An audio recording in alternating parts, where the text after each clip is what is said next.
Here we go. Footy. All right, so let me get this sorted. So the game's just started for anyone that's tuning in now. It's what? We got 30 seconds into the game, and Zach Tui's kicked the first goal of the game. So perfect. All right, so I'll get the DT live thing on if I can. Hopefully I can. Hoping to be able to show you guys the scores as the game goes. Hopefully I can. I'll try and get this done. But appreciate everyone tuning in. Bit of watch along. If you got any questions as well, fantasy-wise, put them in the live chat. I'll answer all the ones we didn't get to on the Twitter space from Twitter. So there was a fair few questions there, so there'll be plenty to discuss. But no, it's just good to have footy back. Really good to be able to watch the footy.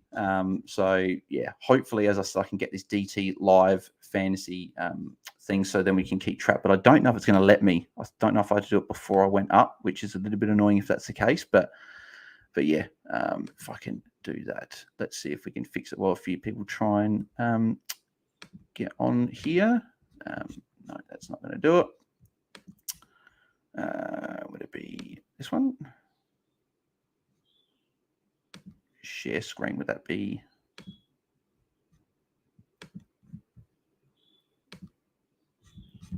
Could be that one. Is that? I'm not sure of that. Oh, here, beautiful. Perfect. Here we go. This is exactly what I wanted. So, all right. Well, we got that. So that's good. There we go. That's exactly what I wanted. So I'll get onto the actual game. Get off the advert. Thank you very much. Perfect. So this, hang on, is that, or do I have to go to this one here? Might be this one. Here we go. Perfect. It's exactly what I wanted. It will show the live scores as they update. So there we go. Perfect. So, but yeah, very good to have footy back. It's been a long pre-season waiting for this. So obviously being in America, coming back home, it was good to get footy straight back. So so yeah. Let me have a look, see if anyone wants to jump on. I'm not sure if anyone is free at this current moment in time. But yeah, as I said, if you're watching, put through any fantasy questions that you guys have, and I'll be able to answer those. So let's get stuck into a few of those questions that were on the Twitter space. Again, if you did tune into Twitter space, me and Tim always appreciate your support on there. We got over 250 people tuning in at once. So yeah, fantastic. Definitely the biggest Twitter space we've had. So I'll go through a few of these questions here that we didn't get to. So so Tom's Story on Twitter has asked, Canelio and a 200k rookie, or Errol Goulden, who's named at forward pocket, and Philippou on bench. So for me, I think we did actually talk about this on the Twitter space. We said, I think we would try and pay up for a guy like Philippou. So I would definitely be going, I think because Goulden and Canelio are both good picks. I think the thing that splits it, I think for me, would be I'd be picking Errol Goulden and paying up for Philippou on the bench. That's what I'd be doing there, Tom. So Zach Wise has said, so hang on, there we go. Another goal. Is that to Zach Tui again? He's kicked 2 goals straight away. Bang. So his score's me going up, that's for sure. Zach Wise has said, got 90k left in the bank. Should I hold on to that for round 1 or move McGrath up to a Cumming? That's a tough one. I've got McGrath, and I think where I would, I think I would probably rather keep the 90k, start McGrath, and then you can always do fix up next week. So that 90k I think will be good. So I'd go McGrath and have the cash, because you never know, that 100k could actually you might have there could be a late out or something tomorrow, and that might be beneficial. So I'd be going McGrath and the 90k there. We've got a few people in the chat. So Jonesy Jones says, "G'day, Bales. G'day, mate. Hope you're doing well." Harry Moore says, "Yo," he said, "what are your thoughts on Jack Steele?" So Jack Steele's an interesting one. I'm not as confident after what I saw in the preseason. And I know we always say you don't jump at shadows with your preseason, as Tom Mitchell takes a mark and is lining up for goal in his Collingwood debut as well. So, yeah, you got Brayshaw, who's not even 20k more expensive. I'd probably prefer Brayshaw, especially with Windhager not being in the team. Yeah, I'm not sure on Jack Steele. I'd probably look at maybe going even, and there you go. Tom Mitchell kicks his first goal as a Pie, the first goal for Collingwood. So there you go. Good on the pig. So hopefully he does well. I'd like to bring him into my side at some point throughout the year, but we'll see how he goes. We've got Glenn Freeman says, Tui's a forward. Nice start. Yeah, I know. 2 goals straight away. So that's a great start for him. Craig Hodge has asked, Darcy Cameron or Sean Darcy? So obviously this one would have been made for you with obviously lockout now. But I would have gone Sean Darcy. I think there's more security in his role, I think. So Darcy Cameron has started all the CBAs so far here, I think, in the game. But unless I missed unless I missed Mason Cox in the first 10 minutes. I'm pretty sure Darcy Cameron's been all of them. I would have gone Darcy. Yeah, as I said, I just think he's got the higher percentage of CBAs, so I would be going him out of the 2. Thoughts on Brun? I got scared off, funny enough, in the final hour before this game, just knowing Geelong, and I'm just seeing if he's in the CBA here. So Brun is in the CBA, and he's getting a clearance there. So if he does well, I can bring him in. But yeah, got a bit scared off, unfortunately. Probably should have stuck to my guns and stuck with Brun, but that's all right. Scotty has said, anything worrying about Rosie being at half forward? No, I don't think so. As Ken Hinkley said, if you didn't see his press conference, he was saying that someone asked him, is Rosie and Butters playing midfield because they were named the half forward, and Ken Hinkley said, yes, we're not taking Rosie out of the midfield and we'll be giving more time for Zach Butters this season. So, yes, that answer, I wouldn't be worried at all. I'd be starting Connor Rosie in my side. Matt here has asked Dawson and Dacos or Sicily and Cumming. I think I'm going Dawson and Dacos there. I think Dacos got more upside, I think, than Cumming, and I think I'd prefer Dawson over Sicily. But it is close. It is a good combo to throw out there. So, yeah, I'd be going probably Dawson and Dacos for that one. And my check has kicked Collingwood's second goal. So Collingwood are up by a point now with 5 minutes played. So let's have a few score updates if we can get the layout here. So score updates. We have got, if I go this full screen, this would be a lot easier. Yep, there we go. So you got Zach Tui, who's on, what's that? So, yeah, he's on 34 points, and you got Max Holmes on 13. I think that's correct. And then, yeah, that would be correct. No, hang on, because Tom Mitchell took a mark and kicked the goal. So that would be, 12. I don't know. Real Dream. No, I think it's that. No, sorry, 34 points. Max Holmes 13. Okay, yeah, that makes sense because Tanner Brunn's had a kick, so 3 points. No, okay, I was correct. Apologies for that before. I don't know why. I've used this site before, so I don't know why I was doing me like that. But yeah, my check 18 points. Tom Mitchell 13. What's Dacos on? Dacos on 6 at the moment. Darcy Cameron's on 4. Yeah, so yeah, as I said, Tanner Brun 3. They're probably the main ones. Holmes on 10, so he's had a decent start. Dacos with another kick-off half-back as well. So there you go. So we'll answer a few more questions here. So Benjamin said, is Cumming a decent option at D2? I'm personally not on. So Tanner Brun, he took a mark or a free kick, so he started okay. So maybe I could have started with him, which is, I guarantee it's going to come and bite me now that I didn't start with Tanner Brun in my side. He's probably going to go and get 100, and I should have followed him, follow my gut and put him in my side. But yeah, Cumming, I'm not sold on him as an option. I just with Lockie Ash and Lockie Whitfield being back there, I'm not sure. Paulie D says go to Dream Stats, mate. So yeah, that might actually be a better one. I hope that update's live. Let's go. You've probably seen it at Google here. So Dream Stats live. Dream Stats. It's Dream Stats live.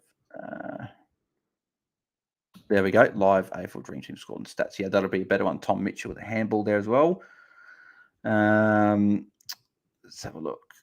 View live. Yeah, okay. This will probably be better. So thanks, Paulie D, for that. Yeah, that's a lot better. A lot better. It's got just the scores up there. So I'll do this for you guys. So you don't have to see my mug. You can see the scores a little bit better. Robbie B said Brun or Jason Horne-Francis. I think out of the 2, I would have gone. Oh, that's tough now. It might be biased. I didn't start Brun. I probably would have gone Brun because I had him in my side out of the two, but it is a tough one because Hornfront's probably got, you'd almost say, more secure role. Obviously, Brun has started decent enough in this game so far, so yeah, I might have just gone Brun maybe for the price. I know you said not based on price, but I might have gone him just for the price. Jaden Donner has said Tom Stewart and Errol Goulden or Connor Rosie and Hayden Young. Oh, that's a tough one. Oh, geez. I think I'm going. I think I'm Tom Stewart and Errol Goulden because I got more trust in Tom Stewart over Hayden Young. So hopefully you went that choice. Obviously, that choice is made for you tonight with the game being played right now. But yeah, I would have gone that. But I'll try and get Rosie in your side as well if you can, Jaden. Yeah, no, Paulie D, thanks very much. Yeah, it is a lot better for the watch along here. So appreciate everyone that's tuning in so far as well. It's the watch along. So it's a bit of a first one we're doing here. So see how they go and see if we get enough people sort of tuning in and sort of make it worthwhile, and be doing one again tomorrow night for the Bulldogs Melbourne game. So make sure if you're watching now, tune into that one as well. So yeah, in terms of who I've got from this game, my current side, I don't have anyone from the game tonight. I did have Tanner Brun. I got a bit of cold feet before, and I end up putting Tom Powell in. It probably gives me that option of I can always go and put Philippou on my field. And yeah, I wanted to see Brun again first. Like Parfitt's named the sub. That's what makes me a bit nervous, is that Parfitt could come in at any point and Brun could be the sub, and Jack Bowes, Mitch Duncan aren't playing. So it is tight for spots at Geelong. So that's what did scare me off a little bit. So even if Brun does go big, that could be something there. So Goulden Showers has said Sheed or Setterfield. I'm Dom Sheed, and I know that might be just because he's a friend of the show on AFL Fantasy Fanatics, because we had him on the Twitter space a few weeks ago. But I just like Dom Sheed's an option. I think he's got a high ceiling. I think Essendon are going to run a few guys through there. So yeah, I might have been out of camera then. So, but yeah, I would be going Sheed for me. Some people might be going Setterfield because they might think he might have more upside. So that is definitely, he's not a bad option, Setterfield, but I think I'd be going Dom Sheed out of those two there. House has asked thoughts on LDU or Simpkin. I'm LDU there. I just think that he has got the high ceiling out of the two guys. I'll adjust the camera. That's going the other way. No, there you go. There we go. That's what I wanted. Yeah, I'm LDU out of those two guys there. So what are we? 11 minutes 25 left in the quarter. So Collingwood up by 2 points. Just double check and see if anyone was jumping on. Not sure. We might have a few guests on tomorrow. It might just be me tonight, which is all good. I'm happy to jump on and do this. So who's that? There's O'Connor. I thought it was Brun for a second there with the saw number 4. Knowing my luck, Brun will probably go and score a 110 tonight and make me look like an idiot for getting rid of him at the last minute. But Tanner Brun currently on 14 points. So he's had a pretty good start to the game. It'll be interesting to see when Bowes hopefully comes in next week, and maybe if Mitch Duncan's right, if Tanner Brun does hold his spot in the best 22, because as I said, it is obviously a very hard team to get into. So what else we got? So in terms of scores, let's have a look at some score updates. So about 10 minutes through. So about halfway through the quarter. So we've got Zach Tui is currently top score on 41 points. So he's going nuts already. Then you've got my check next on 23. Will Hoskinate's got 20 points. Tom Mitchell 18. Max Holmes 17. So a few people jumped on Max Holmes with the news that he might get in. Is that Tanner Brun? Is that free kick maybe for Brun? I'm not sure. But yeah, Brun's on 14. You got Nick Dacos on 14 as well. So a few decent enough starts for a lot of the fantasy relevant players there. It'd be a lot easier to do this view for me. Tom Stewart's on 3, so he's had a bit of a quiet start to the game. Darcy Cameron's only on 6 as well, so if anyone's got him, he hasn't been huge either. Mace Cox is on 0 as well, so those Collingwood rucks haven't quite got going just yet. But Josh Davies said, hey, lads, Sheed and Darcy or Cherry and LDU? Darcy Cameron taking a mark there. It's +6 for him. Out of those combos, it's tough because I like Sheed. I don't mind LDU. I like Darcy, and I don't mind Cherry. Now, I think for me, I'm going Sheed and Darcy still. I'd probably want to see Cherry for a week first before I'd be jumping on him, because you just Freo next week, Darcy and Jackson. Do they bring Goldie back in for that matchup? I'd prefer to wait and see with him. But it is Cherry and LDU is a good option as well. So yeah, it's tough. Wade has asked Brun and Brayshaw or Powell and Steele. If you could do Powell and Brayshaw, I would have done that. I probably would have gone Brayshaw and Brun. I think I just prefer Brayshaw over Steele out of those two combos. So hopefully, Wade, you did go Brayshaw and Brun, because Brun's actually had a pretty good start with the 14 points in this game. So, what have we got? So Paul Lewis has said, Day or McGrath? A fair bit of difference between those two guys. Probably go McGrath. I think there's just a little bit more certainty with him. We've seen him actually do fairly well in before, so I think I would be going McGrath there. But it is a tough one. It is a tough one there, because I've only got both, and I think a few people got both as well. So if you are watching live as well, if you've got any questions, I'm just going through some of the questions that we didn't get to on the Twitter space, because we have a lot of people tuning in. So appreciate if any of you guys did tune in there.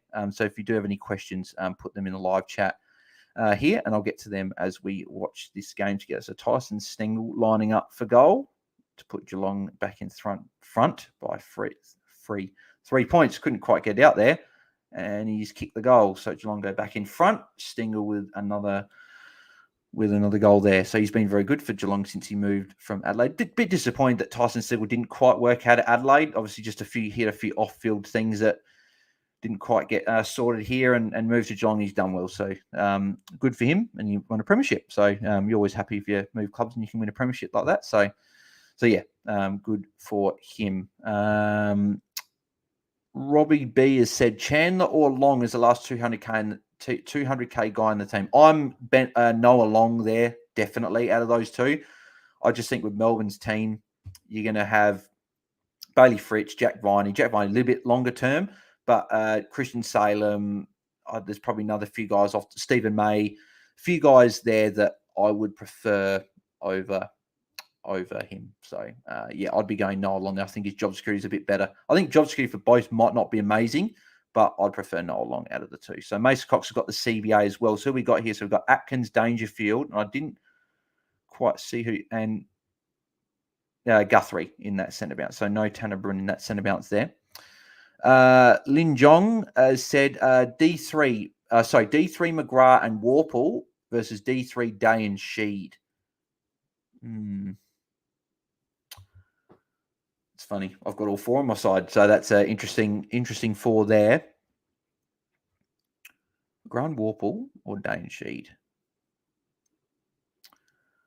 I think because McGrath's your D3, you've clearly got two better defenders than McGrath. So I'd feel happier with Will Day as my D3, and then going a Sheed in my midfield, and you can jump on Warple next week if he does well. That's personally how I'd go with that one. So for me, I'd be going Will Day and Dom Sheed there. So Jack has asked LDU or Stephen Coniglio. I'm Stephen Coniglio out of those two, and I think even if you have to put him in your midfield, I think I'd still rather that. I haven't currently got it, but I'm a fan of the people that have put a forward in their midfield, but because we've got so many value forwards and premium forwards that are also good value. So I'd be going with Coniglio there. I think LD will be good, but I think it will be a little bit up and down, whereas I think there's more certainty with Coniglio, and I think he'll be a top 6 forward. So I'd be going down that. Kingfisher said, good luck, lads. Enjoy the footy. Thanks, mate. I hope you enjoyed the footy as well. And that's currently all the questions that we've got on Twitter at the moment. So if you've got questions watching here, then flick them through. So I'm just interested to see a bit of a score update here. So Tui's on 41 points. He's gone huge. You got Myercheck on 24, Hoskin at 22. You got Noble, Sidebottom, Tom Mitchell, and O'Connor all on 20 points. So Tom Mitchell started pretty well, which is good. So, he if people have still stuck with him and didn't jump at the preseason, then that could be quite good as well. What have we got here? So Holmes 15. Stewart's moved to 14 now as well, which is good. So he's starting to move a little bit more up there. Tanner Brun's on 14 as well, with 6 minutes left. So he's on track for a solid score. Who else we got? No one from Geelong. The Dangerfield's actually on 0 points at the moment. So Cam Guthrie -3. So a few guys on low scores for the Geelong midfield. There's Tanner Brun again, get another kick. So that'll move him to 17 points. So he's had a good start. He's looked good so far for Geelong. So that makes me a bit nervous. I didn't start with him. Maybe I should have followed my gut and started with him, but that's all right. Dusty Cameron's on 12. Most Cops only on 1 point. So it's a bit quiet. So Tom Stewart looks like he's coming from the ground, actually. It might look like he might have copped a big corky, I think, in that big marking contest when Red League got that mark. So yeah, that's something to note if you've got Tom Stewart in your side, if that could affect him for the rest of the game. Jeremy Cameron, snap. That's a goal for Geelong. So Geelong kicked their fourth goal. They moved to 24. Collingwood 2-3, 15. So, yeah, so we got a question here, beautiful, from Joel Proctor on YouTube. So it says, hey, Bales, currently have Setterfield M4. What are your thoughts on him? I don't mind Setterfield. And Stewart's going down the room, so that's not good. Could be an early blow for people that got Stewart. I think it's a massive corky for him there. But yeah, Setterfield, I don't mind him. I think he's a good option. I think he will get a lot more opportunity at Essendon than he did at Carlton. So there we go. So, no. Okay, maybe it's not. Is it?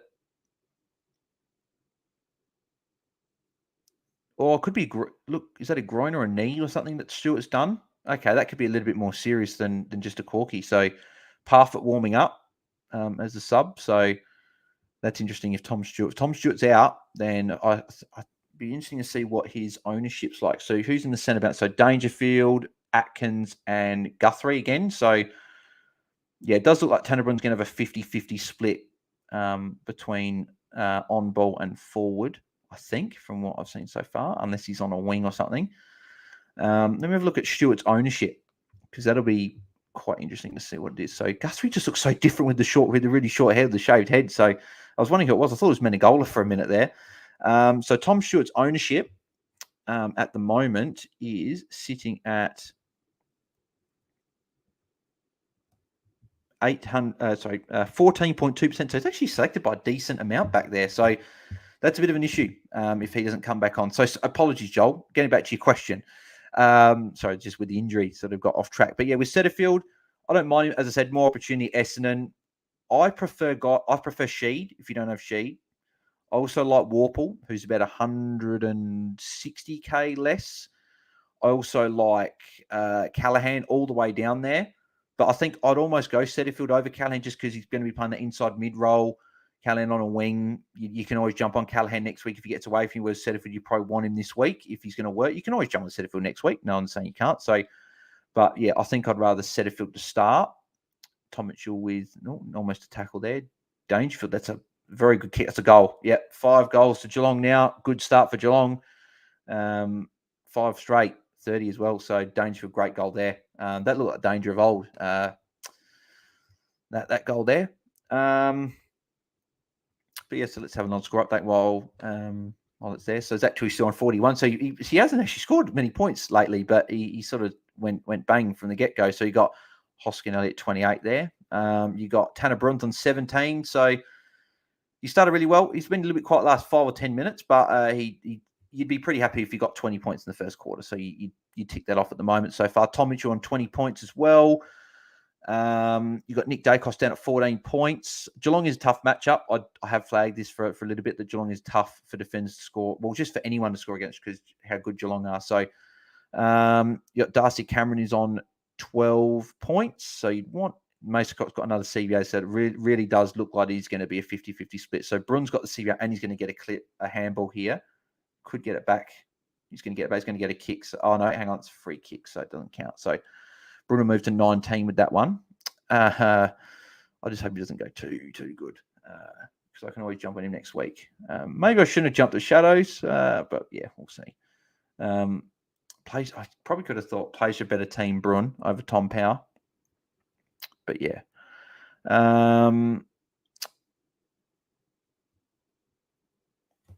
Yeah, and then Tom Schutt's on 14. So yeah, if you miss that, he copped an injury. We don't know if it's a knee or anything like that. So Glenn Freeman says, was Radigalera a good choice as an emergency? I personally wouldn't have paid up for Radigalera on the bench. I think if you were to pay up for a guy on the bench at his price, you'd want him to be like playing in the ruck and getting up the ground, whereas Radigalera stuck at full back. Is that another goal for Geelong? Yep, Hawkins. So that's 6 now for Geelong. Yeah, if I was playing for a guy on the bench, I'd want him to be a ruck. I wouldn't want him to be a key back. I just think you get stuck there. And there could be games where he does well and takes a few like chip marks around the back, but there'll also be games where he scores a 20 or a 30 and that cash gen's just not going to be there. So I personally wouldn't have done it, but at least he's playing. So you do have a little bit of security there. So Geelong team, medical team talking there. So it's going to be interesting. It doesn't look promising the way they're all talking. So Tom Stewart potentially could be subbed out here. Parfitt's sort of in the back there listening into the convo. So it will be interesting seeing if Tom Stewart. I hope he does. I don't wish anyone to in their team. Well, don't wish any footy player to get injured, but I don't want anyone that's obviously picked him to have an injury already. So yeah, hopefully if you've got him, hopefully he's all good.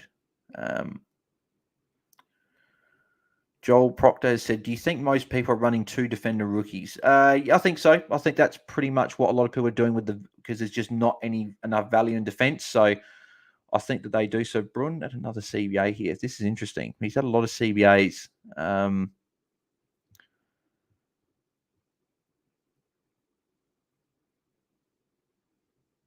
Dacos with a kick there. So Dacos moves to 17, I think. So you'd be happy if he got to 20 at the quarter against Geelong. You'd tick that off and say, okay, that's okay. You'd probably want a little bit more in the last few quarters, but yeah, Tanner on 27. Is that right? Yeah, Tanner on 27. Wow. Okay, so he's had a good start. Maybe they had a tackle or two that I don't know if they'd necessarily be tackles, so maybe one gets taken off. But if he's on 27, that's a very good start for him. And now I wish I started with him in my side. The Adams goal for Collingwood, so they get another one. So this is a lot more of a high-scoring game than last night. We already got 9 goals. We're still 2 minutes 49 left in the second quarter. So, yeah. Yeah, Brun's going off. Yep. Now I'm upset. So that's funny. The group chat, people saying Brun to Jet. Went Power to Brun.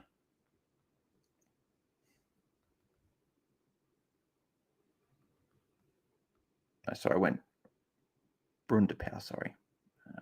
Sorry, guys, just replying to a message here.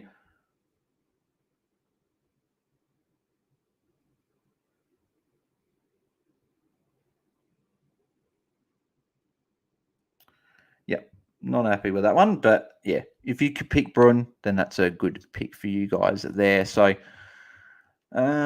he in the CBA again? So we got Brun, Guthrie, and Blitzard. So yeah, it does look like Brun is going to be one of their main sort of midfielders. Brun again, another handball. So yeah, he's moved to 29. So yep. He's probably going to go and get a 110 and put it on my head, and then I'm going to look like an idiot for getting rid of him at the last minute. I probably should have just backed it in. But oh well, that's okay. We've got plenty more of the fantasy season to go. So, and you never know, he might only get to an 80, and it might not be too bad. But if the way he's going, looks like he's going to be getting to a pretty good score. So, 2 minutes to go. Geelong up by 15 points. Geelong have been very good in this quarter so far. They've looked good and certainly don't look like any premiership hangover. Oh, Cox, big mark. Huge mark for Mason Cox there. So he'll be lining up for goal to try and put Collingwood back within 10 points. So yeah, Joel probably said on field. Unsure if I should go for a Hunt for a little more safety.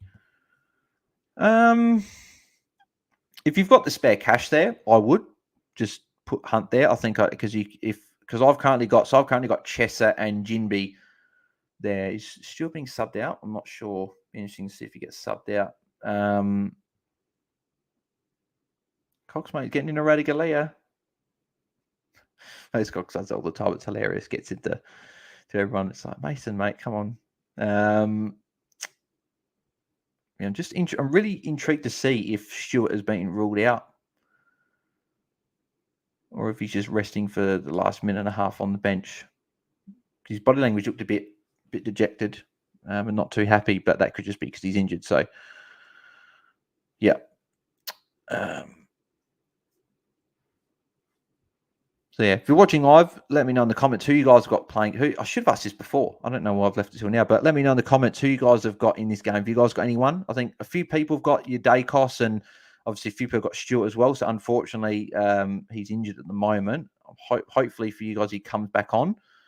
A few people got Darcy Cameron in their ruck. A lot of people jumped off, but a few people still got him in there. A few people got Tanner Brun. I did have Tanner Brun. I took him out with about an hour to go. Was a bit nervous, but the way he started on 29 points at quarter time, it looks like that I shouldn't have just jumped, and I should have gone with Brun. So Brun, another CBA. So yeah, it looks like he has got the role, which is good for anyone that picked him. And then Cox drops an easy chest mark. So it's funny that he takes a massive pack mark and then drops that. So Dacos get another kick. Dacos had a few touches in the back end of this quarter, which is good. So he's been able to.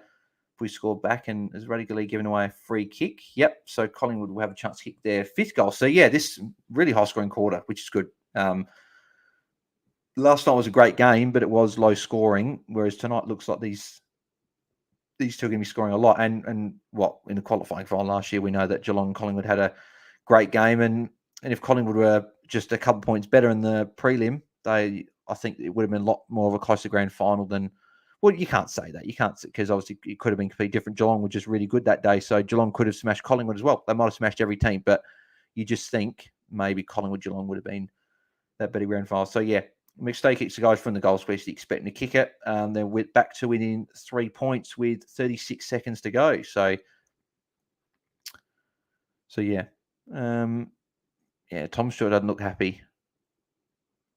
I don't know if he's been subbed because I've got my TV on mute, so I can't tell if he's on, and my computer's low, so I will, once this quarter's done, I will go get my charger, which should have done beforehand.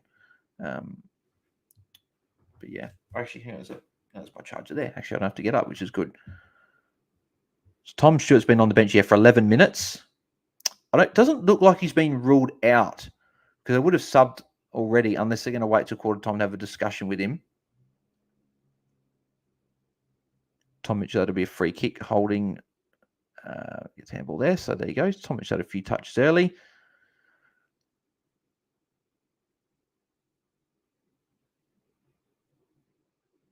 See, and that's the reason there that they like Mason Cox in the team, is that he creates contest. That's why they like him. Even though us fantasy coaches probably don't want him in the teams, we want Darcy Cameron to be the solo ruck. Collingwood do like that he creates a contest and can bring the ball to ground. And with their smaller forwards, it works. So unfortunately for us coaches, we want, as I said, Darcy Cameron R1 as their R1. Sorry, be a bit interesting if he was the R1 overall. So there we go. That's quarter time for Geelong and Collingwood. So Tom Stewart's walking back out there. So it looks like he's gonna try and give it a go. Bit of biff off the ball. Maynard, Taylor Adams at the centre of it. Cam Guthrie's in there. Plenty of players in there getting a bit of biff. So yes, let's go through a few score updates. So you got Zach Tui top scoring at 43. You got De Goey on 36. Zave is going to be very happy with De Goey on 36. So if you picked him, Tom Mitchell 25, Tanner Brun 29. Tanner Brun started very well. So I didn't end up going with him. I went with Tom Powell. So Zach Tui doesn't have a Guernsey on at the moment. So got ripped. So yeah, bit of feeling in this game. Definitely a bit of feeling. So which is always good. Get a bit of fire in the game. Max Holmes on 15 if you picked him. Tom Stewart 14. He was doing okay, but then obviously copped an injury. I'm not sure if it was a knee or a groin. His sort of knee just stretched out a little bit. So, yeah, be interesting to see how he goes coming back on. Nick Dacos 23. That's not too bad against Geelong as well. You'd be pretty happy with. Well, you'd be reasonably happy enough with that. Darcy Cameron's on 13 as well. Obviously, you want him a lot more than that. Radically is on 9 if anyone did pay up for him on the bench. And then is there anyone here that's down? No. So, yeah, so that's it there. But, yeah, Tanner Brun's been the one that started pretty well. What was his percentage like in terms of selection? So, Tanner Brun selected by 7.9%. So, and I was one of those coaches. And then I think I brought Tom Powell, who's only 1.8% owned at the moment. So, maybe that was a potential mistake. Yeah, Mitch has just sent a message that says, sorry, Bars, don't watch Brun here. Yeah. Unfortunately, Brun's doing quite well.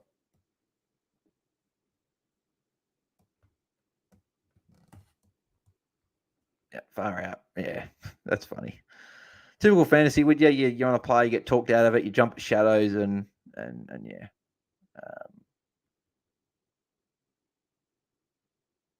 So Liam actually sent through a question. So Liam said Darcy and McGrath or Rob and Ridley. I'm Darcy and McGrath there, I think. I'd be going Darcy and McGrath out of those two. I'd have more faith with the two of them. But Rob and Ridley could be decent as well. So there you go. People saying, yeah, Bruin number 1 trade in this week. Yeah, bloody hell.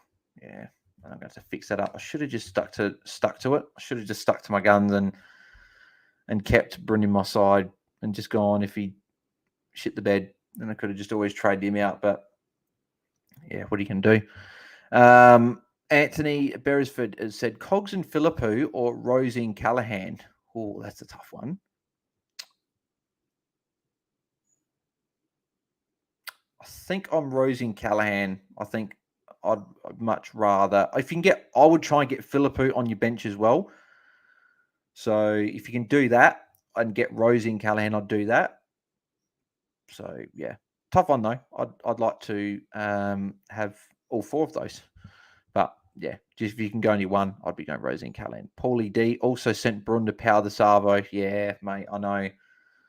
I was just nervous with Geelong, and we just like Parfitt was sub. That was another reason I jumped, because I was like, well, Parfitt's not even in the team. He could easily come in the team if they're not liking what they're seeing from Tanner Brun. So there's that Bose to come back in, Mick Duncan to come back in, and there's not a lot of spots up for grabs in that Geelong team. So if he keeps playing like this, though, like he did in the first quarter, then he will keep his spot. But based on just a few outs, that was what scared. Whereas Tom Powell looks like he's in that best 22.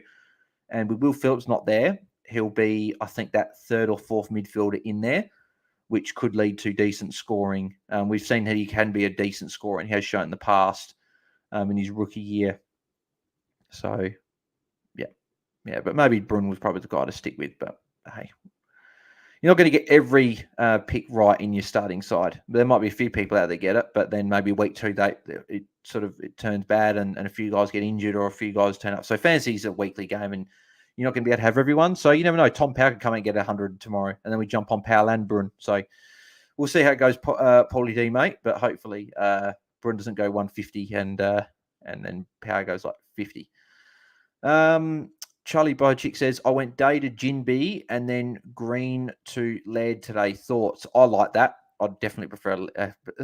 And this is okay. So people say you're biased because you love Laird. And yeah, I do love Laird. Everyone knows that. But I would be still going Laird to Green if I even being non-biased and going Day to Jinby, because I think Jinby's one of those must-have rookies there. And I just think Laird be a top 3 midfielder. If not, I've got him M1 at the moment for me for the season. So, yeah, I'll definitely go on Jinby and Laird. But if, for example, your defense was like Doherty and then like a cheaper defender, like a Will Day, obviously said Will Day to Jinby. But, yeah, I think having a bit of value in defense is not a bad call, even though if it could all go pear-shaped, Constable gets dropped, and if Chesser or Cowan or whoever get dropped, and then you've got, if you go Hunt or McKenna, they get dropped. Obviously, I think Hunt's pretty safe. But if it all turns bad, those people that did pay up just for regardless if it wasn't value or not, they may come out on top. So it will be interesting to see how that does unfold. So, yeah. So what I'm going to do, give me a sec. I'm just going to grab. So that looks like is that a knee for Stuart? They're showing it again. So I went down the room. So I'm just moving this and get my charger. Plug it into my computer. It doesn't go flat. So give me a sec, guys. Hang on.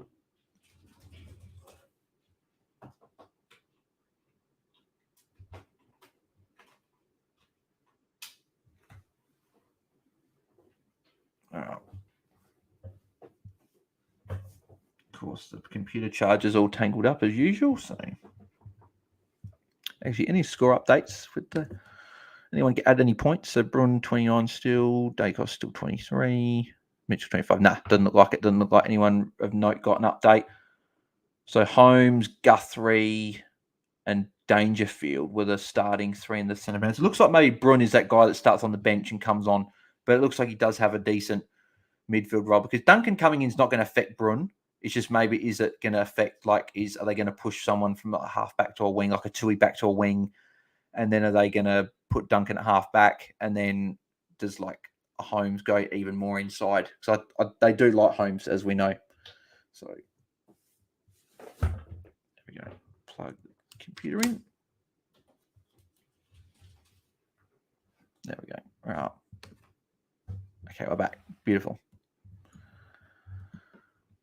All right.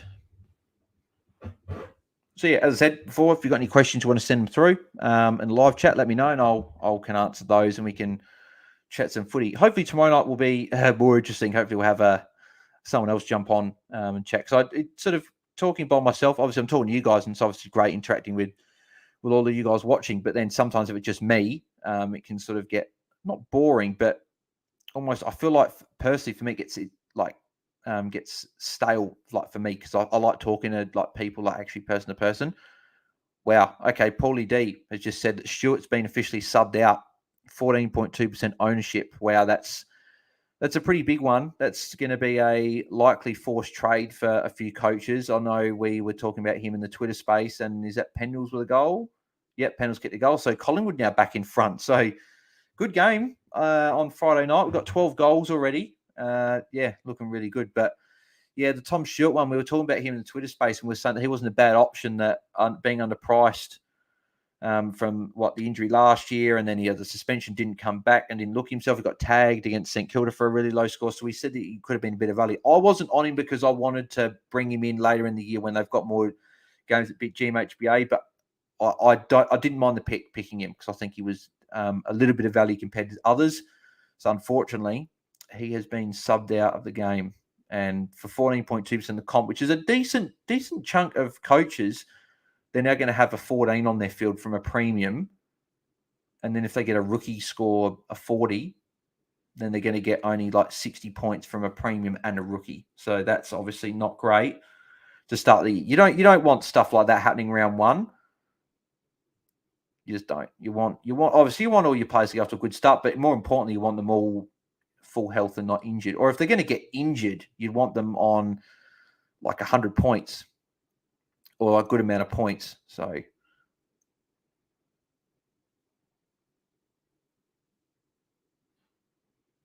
that Dacos? Yep, Dacos handball. Is that DeGoey? No, I don't think it was. Collingwood looking good. Now, it's funny, Geelong were looking really good early. Now Collingwood looking good again. So yeah, Zach Guthrie takes in a set mark there. So yeah, Paulie, yeah, true. As Paulie D says, he'll drop 40 to 50K in cash, no doubt, pretty much from almost this week alone.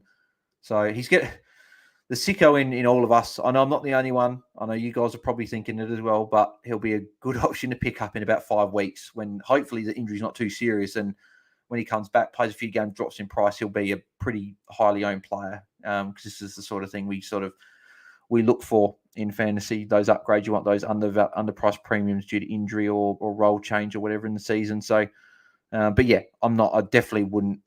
Do feel very sorry for all those people that did start with him because I don't think it was too bad a pick. Charlie Bochick says, I have Long, Chesser and Jinby all on field. Is that okay? I wouldn't have Long on field. I don't think his scoring is going to be there. I think he's going to play more of a forward pocket role for the Eagles. So I wouldn't. I would look to go if you don't have Phillip on field, you've got to put him on field over him. I'd just try and I'd even prefer Fergus Green, I think, over him. I think Fergus Green could do better. I think I'd rather Pedler on field. So any of those guys on field, I think I'd rather. But yeah, so yes, substitution has been definitely made because Parfitt's right there about to come on. So that'll be deliberate. Yeah, from Dangerfield. So Collingwood on top at the moment. They've got the momentum at the moment. This seems like a very back and forth game in terms of momentum. So a bit of a score update here. So you got 2. He's finally scored more than the 41 he was on really early in the game. The goal he's on 43. So again, if you picked him as a bit of a pod that was underpriced, that looks like he's going well so far. Dacos is on 27, which is not too bad. You'd want obviously a little bit more, but Tanner Brun 29. So he's only got he hasn't scored in this quarter so far, but I think he's been on the bench for the quarter. So when he comes back on, I'm sure that his scoring will go up. Max Holmes 19, if anyone had him. Darcy Cameron's all the way down at 16 points. So not going too great if you had Darcy Cameron so far. That was the worry, though, the 50-50 split between the two. And yeah, then as I said, Tom Stewart is on 14 points, obviously, with this being subbed out as well. So, yeah. Interesting. Not too many, obviously, fantasy relevant players tonight, but yeah, probably Sicko's going to be cheap. Yeah, I know.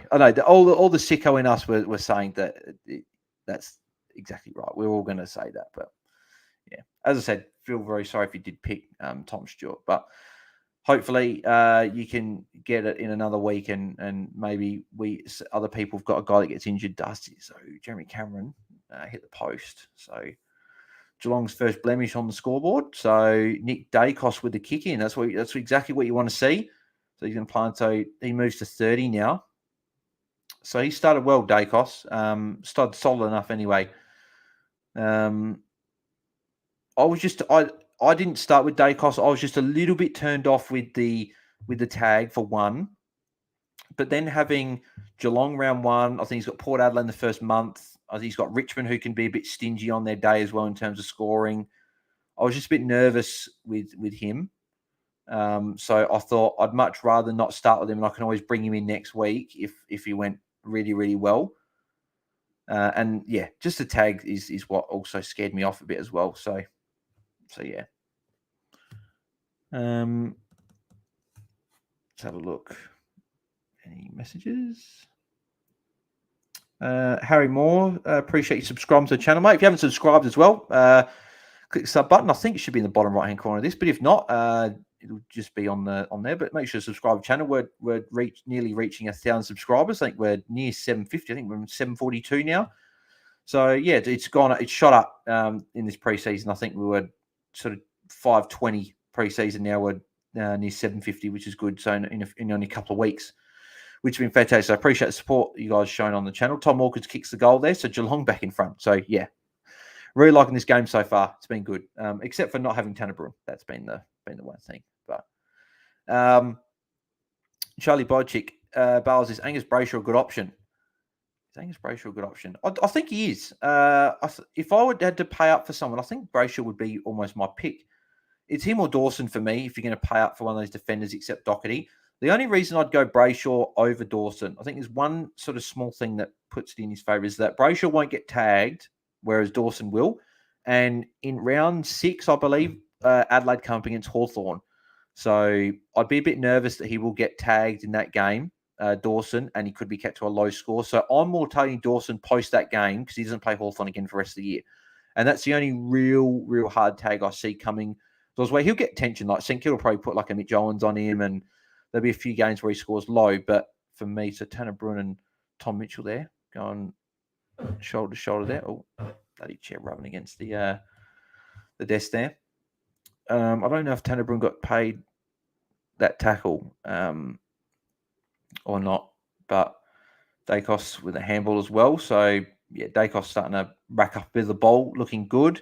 Isaac Smith, the Norm Smith medalist. Had a good grand final. I wonder who the oldest Norman Smith medalist is. That'd be interesting if anyone knows that stat. That'd be interesting to see who is there. But yeah, sorry, back on to Brayshaw, Charlie. I like the fact as well that Brayshaw plays Bulldogs round one. He could Max Holmes massive kick there, big goal, back up by 10 points. Geelong, so Collingwood had a bit of momentum at the start of the quarter, and Geelong have sort of taken it back. So Holmes with a goal there. But yeah, Brayshaw, Dogs round one, I like. Brisbane, the Gab round two is a little bit iffy. I think he's then got Sydney round three. So a couple of tough matchups after, but I think he'll still be solid regardless. So, yeah, Tannerbrin did get paid that total. So Tannerbrin moves to 33. So, yeah. Knowing my luck, he's probably going to be on 60 plus at halftime. No, because if you have just tuned in, I did go Brun to Powell with about an hour to go. I think the reason I went Powell as well, just over him, is the fact that Powell's got West Coast this week. Phillips isn't playing, so there's clearly shown that Powell is higher in the pecking order, and I think it's just those two factors, and I think the fact as well that Geelong, you just don't know what they're going to do with their selection.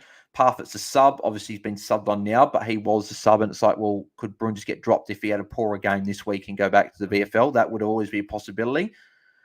Mitch Duncan not playing, even though he doesn't play midfield, but again, the domino effect. Duncan comes in, maybe a Tui goes from a half back to a wing, and then Holmes goes more inside, and then maybe Dangerfield plays more inside, Dangerfield's been playing a bit more forward tonight. Has been in the midfield as well. So that was the thing that turned me off a little bit with Brun, is just that knowing that, knowing that he could potentially get dropped, because Geelong are funny. We know how funny Geelong are. Tony Ford, does Andrew Brayshaw get tagged by someone else now with Windhager out? I think he will. Ross Lyon has always raved on about how much he loves Andrew Brayshaw. And for me, he always said that why they not put attention to him. So for me, they are going to put attention in Andrew Brayshaw. It just depends that I think Windhager is a good tagger. So he's going to have maybe a Bytel on him now. Might go to him. Could it be a Mitch Owens more in midfield? He normally does a forward tag, but could he move into the midfield this week to tag him? That's an option. So Tannerbrin handball there. He's going to get not a touch there. Is that Sam de Koning's now come off with a bit of an injury. So Mace Cox is a bit proppy now as well. Koning's now going down to the rooms as well. So that's huge. If Geelong lose to Koning and Tom Stewart in the first round, and if they're out for a few weeks, obviously just something just happened. So we'll see what this injury is, and that's holding the ball, I think, against Isaac Smith. Bobby Hill had a few good moments early. So if Geelong lose those two players, that's two key pillars back there that they've lost. So again, not worrying. It's just they might just get off to a slower start if they do lose them. But yeah, with Andrew Brayshaw, I think that it's better with Windhager not being there. But yeah, and he's got a good run after in the next four. So if you are looking at Andrew Brayshaw, Tony, I would be still putting him in. And with the Windhager out, it would even more lock him into my side if I was keen on him. And I've had him in there a few times with Laird. I've had both the two big boys in there, but at the moment, currently as it sits, I've only got Laird. I don't have Brayshaw on my side. So Paulie D last year on Normie, mate. Isaac Smith, yeah, mate, had a good grand final. Played very, very well. As I said, I'd be very interested to see if anyone's older than him that's won Norman Smith. Charlie Bochick says, I went Tanner Brun to Callahan because Brun is playing in a stacked Geelong. Yeah, that again, yeah, as I said before, it's a stacked team. Darcy Cameron's missed that one. So point there. Yeah, it's a stacked team, and I was worried that I could have him and he gets dropped. But then again, I probably should have thought, well, you got 2 trades a week. You can always trade him out next week. But I guess it's not like with Brun, it's not like he's owned by 40% of the competition and he's burning me for not starting him. If he was owned by a lot and I'd changed my mind, I would have been disappointed that I'd jumped at Shadows. But the fact he wasn't highly owned anyway is that I can always jump on him next week if he continues doing this, and I can bring him into my side. Because at least it gave me the option with me considering the Cherry move. it gives me the option that getting Philippou on field and moving there. But at this stage, Tom Powell is there for me, and he's quite a unique as well. I didn't actually realize he was only 1.5% owned, but he did show good moments in the practice games, and he probably will, because Cunnington's going to be that 60-40 split, I think, from what they said, or 70-30. So Powell will be that fourth midfielder, so he probably can still get 60%, 55% CBAs, and hopefully score well. So there you go, Paulie D. Smith's the oldest North Smith. I thought so. I thought I heard something about it last year when he did win it, but yeah, he's the oldest Norm Smith medalist there. Yeah, Paulie SDK engine out. Yeah, I know. Big for Geelong if they lose both those guys. So, but if you're watching live as well, make sure you just share it on the socials as well, so then people know that we're doing the watch-alongs. I'm hoping that this can get some good support over the, because obviously if we're 4 or 5 weeks in, there's only a couple of people watching, I probably won't do it. I'd just rather probably sit back and enjoy watching the footy myself. But if we can get a decent amount of people tuning in each week, then I'll continue doing these. I'm looking at doing these every Friday night and Saturday night. I know like Sanch and that are doing that as well. So I'm sort of coordinating with him to see what days and stuff that they're looking at doing it. So I'll probably do the nights that they're not doing it, because I don't want to obviously tread on their toes and be overlapping with them. I'd much rather everyone go tune into theirs, and then hopefully everyone tune into mine on the nights we not do. But at this stage, it'll be Friday, Saturday night, which would be good. So I'm looking forward to tomorrow night's game. Melbourne and Bulldogs got Bontempelli in that game, which I'm looking forward to seeing how he goes. I think that might only be my only opponent in that game, actually. So it's Dangerfield to handballs to Brun, and then Brun handball again. So we'll do a score check in about a minute's time, about halfway through. So Brun, another handball. Yeah. Bloody hell. He's going to be getting a good score. So all of us that jumped off Brun today. Tom Mitchell, that could be holding the ball. No. I'm glad it's not holding the ball, because I don't want to see Tom Mitchell be getting -3. But yeah. Actually, no, wait 46 minutes. We'll wait till halfway through the quarter, then we'll do a bit of scroll. But you guys can see it anyway. I just haven't. It's a little bit small on my screen for me, so I've got to change the tab to have a look. So Dangerfield there. That was the other thing as well. Dangerfield was injured last year and wasn't one of that. Oh, Geelong got numbers out the back here. Ollie Henry lining up for goal here. Put Geelong 21 points up if you can kick this. That was the other thing. Dangerfield was injured a bit last year. He's a captain. He's going to play more midfield, I think, as captain, especially with Joel Selwood not being there. So I just thought maybe Tanner Bruhn is going to be maybe that 50-50 split. But yeah, so we'll have a look in a second. Anyway, the score update.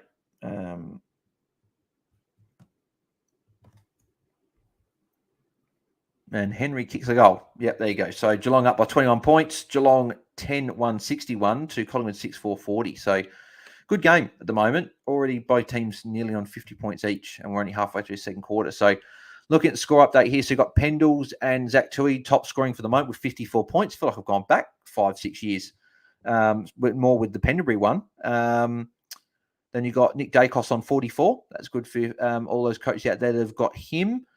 Tanner Bruhn's on 39, so he's doing quite well. So he's got, I think, 10 points so far in the quarter, about halfway through the quarter. So he's tracking along nicely there. Being priced at, 53 or something like that. If he gets a 75 or an 80 tonight, which he's definitely on track to do that, you'd be happy with that start. That would kickstart. But obviously, if you've got him, 100 would be fantastic. That would really kickstart his cash. And you have a low break even, and then people start probably jumping on if that's the case. John to go on 40. If anyone had him as a bit of a pod. Tom Mitchell only 25. So he hadn't scored any points in the first half of the quarter. So this was unfortunately the bit of the concern with Tom Mitchell was that so Dangerfield, Guthrie, and Parfitt now. So maybe Parfitt coming on is maybe going to affect Brun for the rest of the game, because they're going to have to put Parfitt in the midfield. I'm just seeing if Brun is still on the field and if he lined up on a wing. Darcy Cameron 21, so not doing too great at the moment. And then if you have just tuned in as well, unfortunately Tom Mitchell went off with an injury, and he's been subbed out. So not looking good, and we don't know what the prognosis is. So stay tuned to afl.com.au for that, and seeing if that's an injury that may keep him out for more than just this game, Well, Nick Dacos, he's a good player, isn't he? Very good. Like, just came out of nowhere there and intercepted the ball. He's very, very good. He's going to be a star.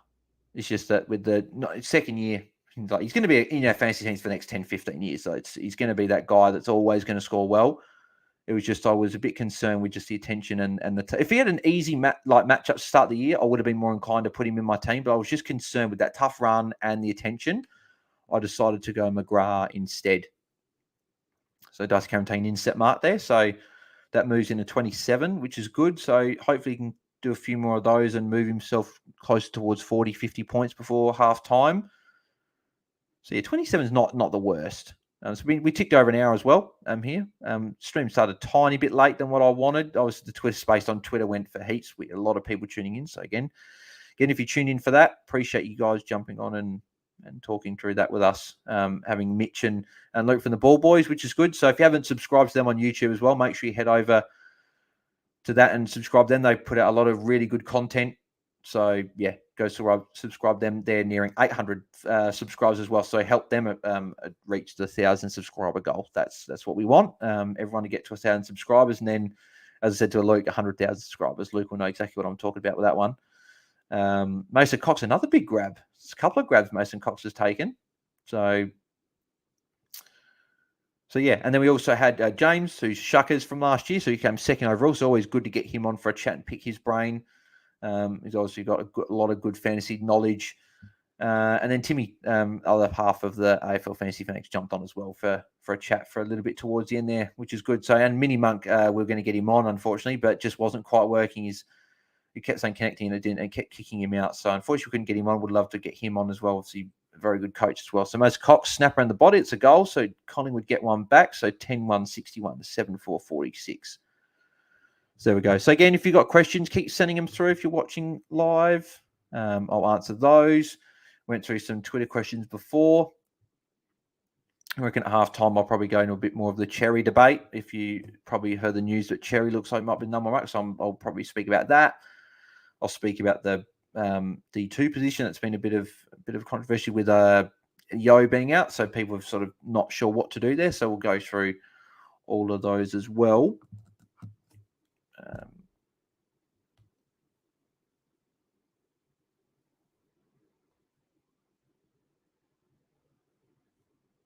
Right, so who's going to be in the centre bounce for Geelong here? I haven't even paid much notice to like how many CBAs Tom Mitchell's in. I think I've seen Tom Mitchell a lot, but I'm interested to see for Geelong. So you got Brun in there again.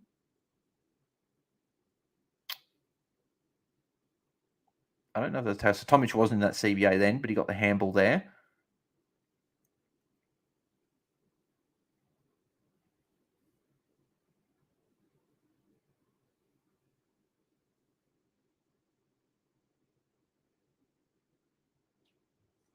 So yeah, as long as Brun doesn't go like 200, no, he's not going to go 200. As long as he doesn't go 120, I'll be okay. Going 90 plus, it's probably a bit like, well, probably shouldn't have just got rid of him. But I think that the logic was there. The logic was there to pick him, and the logic was there not to pick him. So it was a 50-50 call. I guess it, because like last night, a lot of people had Cowan on the field for 35. A lot of people had Is that? No, it's Isaac Smith. A lot of people had, Cowan on field. A lot more people had Hollands on field for 44. So, Ollie Henry, what's he doing? Against his former team in the goal scorer in front of the Collingwood cheer squad as well. They would have loved that. Wow, and it's a 50 as well. Yeah, a few birds being thrown at Ollie Henry there. Dustin was a great tackle. So, or is that not a 50? Looked like the umpire was calling for 50 then. But yeah, so that was a big. I don't know why Ollie Henry just running, just didn't even look. Just keep running in the goal, and he got tackled. So maybe he's trying to kick it right in the crowd, but yeah, that was stupid. He should have got rid of it a lot sooner. So I'm sure Darcy Moore would have enjoyed that one, and the Collingwood fans as well. So Gary Rowan, big mark there. So gotta love a specky. Everyone loves a specky.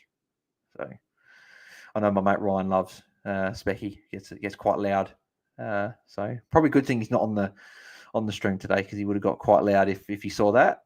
So yeah.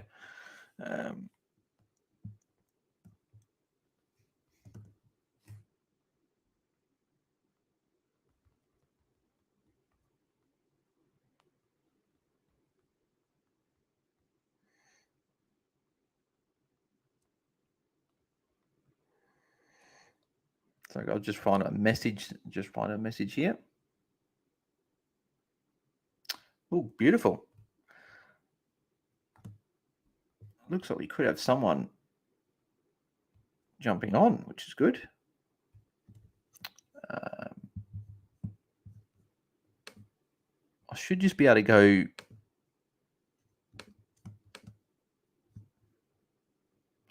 Oh, invite. That's right. There we go. There it is. Copy that. Be good if we can get someone. It'd be good to chat to someone, on the Watchalong. It'd be good if we can get some guests on each week and chat fantasy, even if it's only for 20 minutes, half an hour. Just do some like sort of mini interviews in a way. But yeah, as Mitch has just said to it, devastating if he started Stewart for us non-owners. He'll be just great time in a few weeks after he's back. Yeah, I know that's the sick on us, Mitch, with the injury.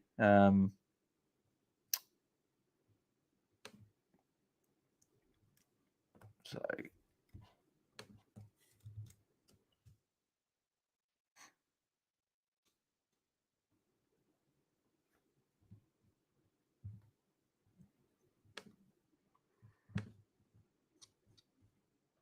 so De Koning's on the bench now, so he's gone up. I haven't, obviously been on all quarter, so it'll be interesting to see if he comes back on. Let's have a bit of a quick score update. So we got Tui 58 still, so he's obviously doing very well. So Tanner Brun's on 45 now, so yeah, he's going very well. Unfortunately, moving off of him.